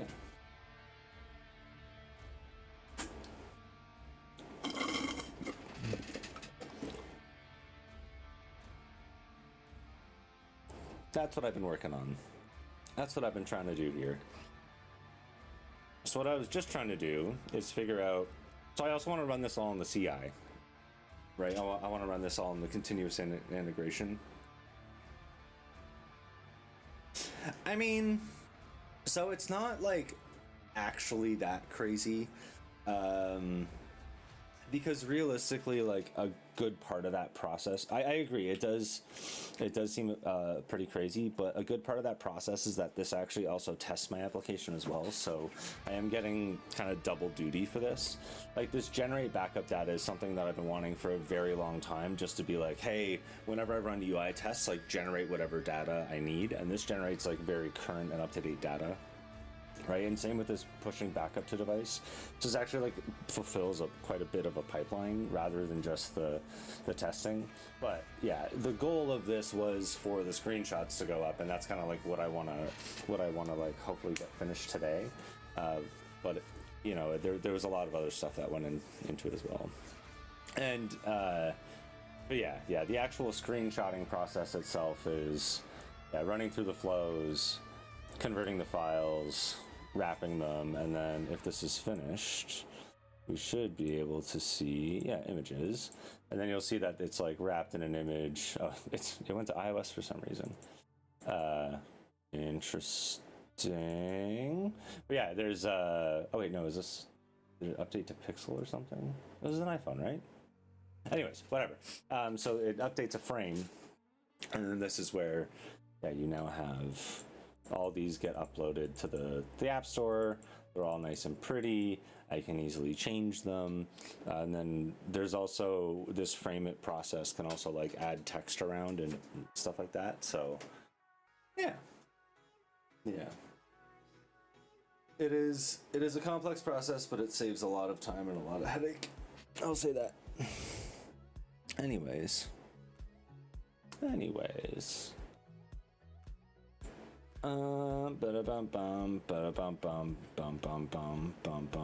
Okay, what did I need to do next here? So I want to get this Android. I want to get the Androidness of it working.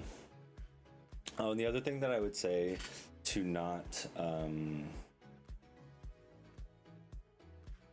undersell is how important this page is for like searchability and stuff.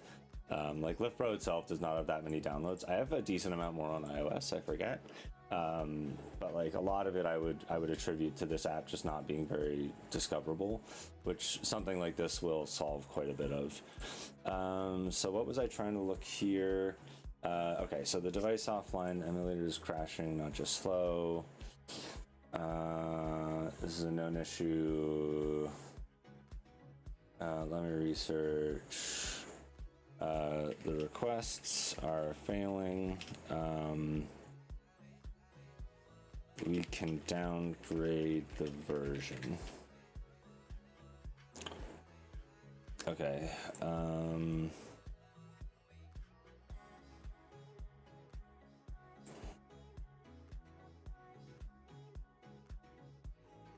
Yeah, I can do this. Like, I can definitely do this. It's one of these things that I kind of get annoyed about myself for. So that's the test emulator. 35? Is that all I have to do? Wait.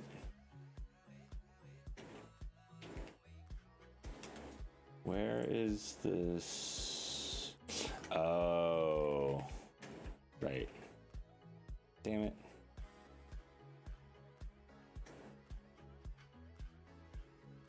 $35, Pixel 6, that's still fine. Okay. I do not want to commit.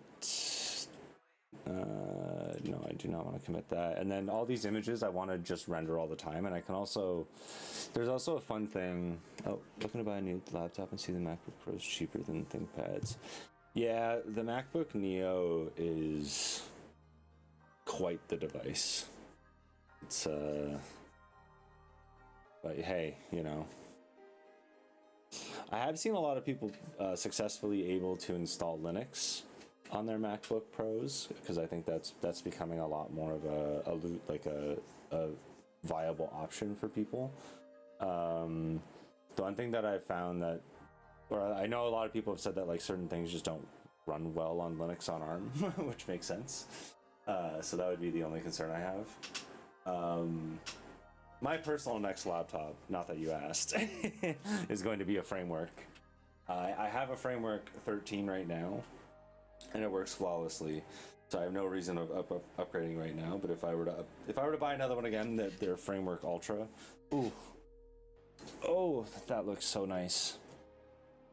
Or whatever their their bigger version of it is, or whatever, like the more pro line. It looks so pretty.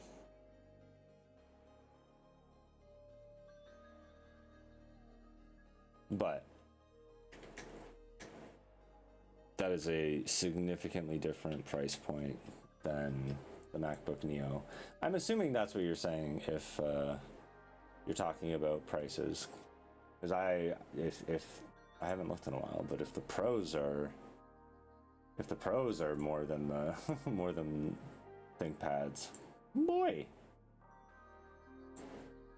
Looks like someone broke my entire file system installing Linux. Yeah, I mean, that can happen. Did you like dual boot or something?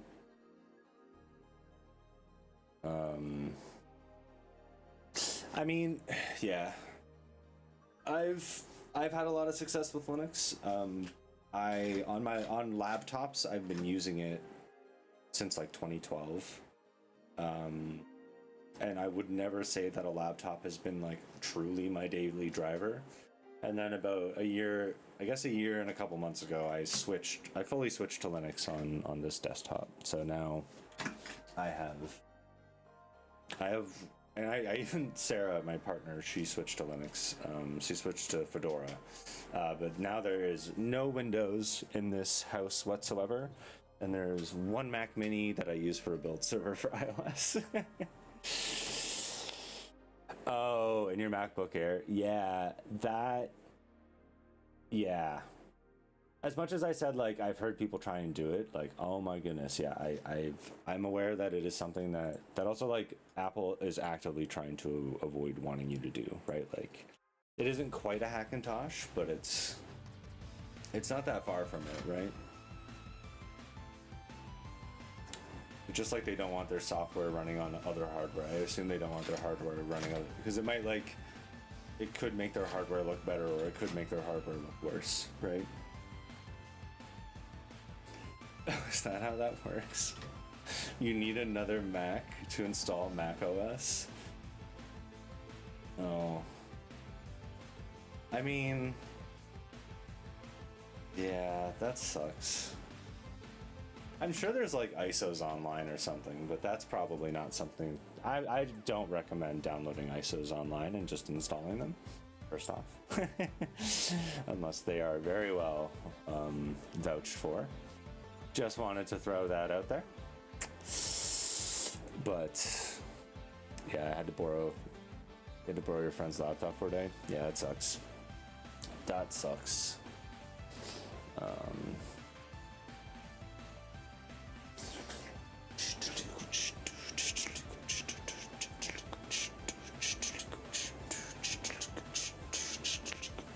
And now I'm just kind of, I've also been doing shit all day, so doing stuff all day, so I am kind of a little tired and just down to watch these pipelines finish. Am I streaming at, yeah, I'm streaming at 60 FPS. Am I streaming at 720 or 1080p? I should know these things.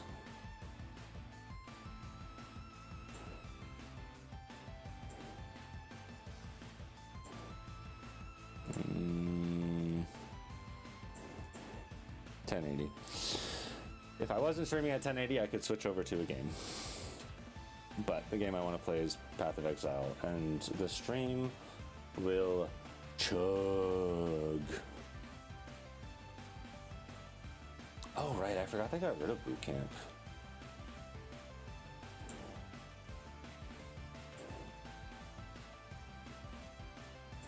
It is crazy to me that stuff like that just disappears, but hey, you know. Oh wait, no, I want the generate screenshots. Because if I can get this Android emulator running, Yeah, I will admit that in Canada they're not too expensive, but I every single time I bought one I have bought the DIY edition, and then like I mean this is no longer true, but like I bought the DIY edition and I didn't get memory, and I have 64 gigs of DDR4 memory in that laptop that I got for I think $130. Oh yeah, euros. Yeah, frameworks are definitely. I think they're an American company, so euros. I don't think would be nice to them whatsoever. Canadian dollar's not too bad, at least when I was buying them. But like I didn't buy Windows. I didn't get anything else on top of it. I just didn't get. But also I like their new Ultra one is very expensive. But I feel like a framework salesperson now, which, hey, framework, I will be, because I love your shit. But I need to, like, clip that. Pura, if you're listening, clip it. Oh, did I break this?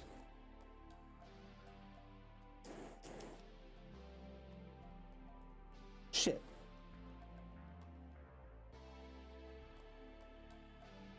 Yeah, I think I just broke my battery. Oh well, okay. What was I saying? Oh yeah, the really nice thing about frameworks, and one of the reasons I love them is they are a bit expensive to buy from the outright, if you unless you can get like cheap used parts or something like that. But also like upgrading them is very nice, right? So I have this one, and this is actually a Gen 1, but I've upgraded the motherboard once. I've upgraded the screen to be 4K, and also the screen, when I upgraded it to be 4K, sorry, I did matte as well, right? So, and those upgrades were like $100 to $200 for a screen upgrade, and then the motherboard upgrade was like $800, right? So those upgrades were a lot more stomachable, right? So now at this point it's I've owned, because of Sarah's framework, at this point I've owned 3 whole framework machines, but I've maybe spent 1.5 to 2, right? Through like when I replaced the motherboard and this, Sarah got mild one, and then right like all like mild motherboard, which I just slotted in, and like a bunch, like all that kind of stuff, which is a lot of effort for me. But or especially you if you do this kind of stuff, but I very much enjoy this stuff.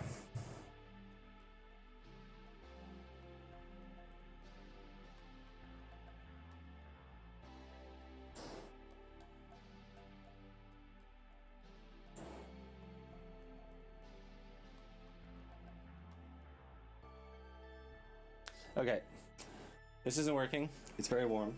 I'm going to be back on Wednesday. I will also be playing some Vermintide on Wednesday, but I'm going to end it here. Thank you, everybody, for watching. PK, always great to see you as well.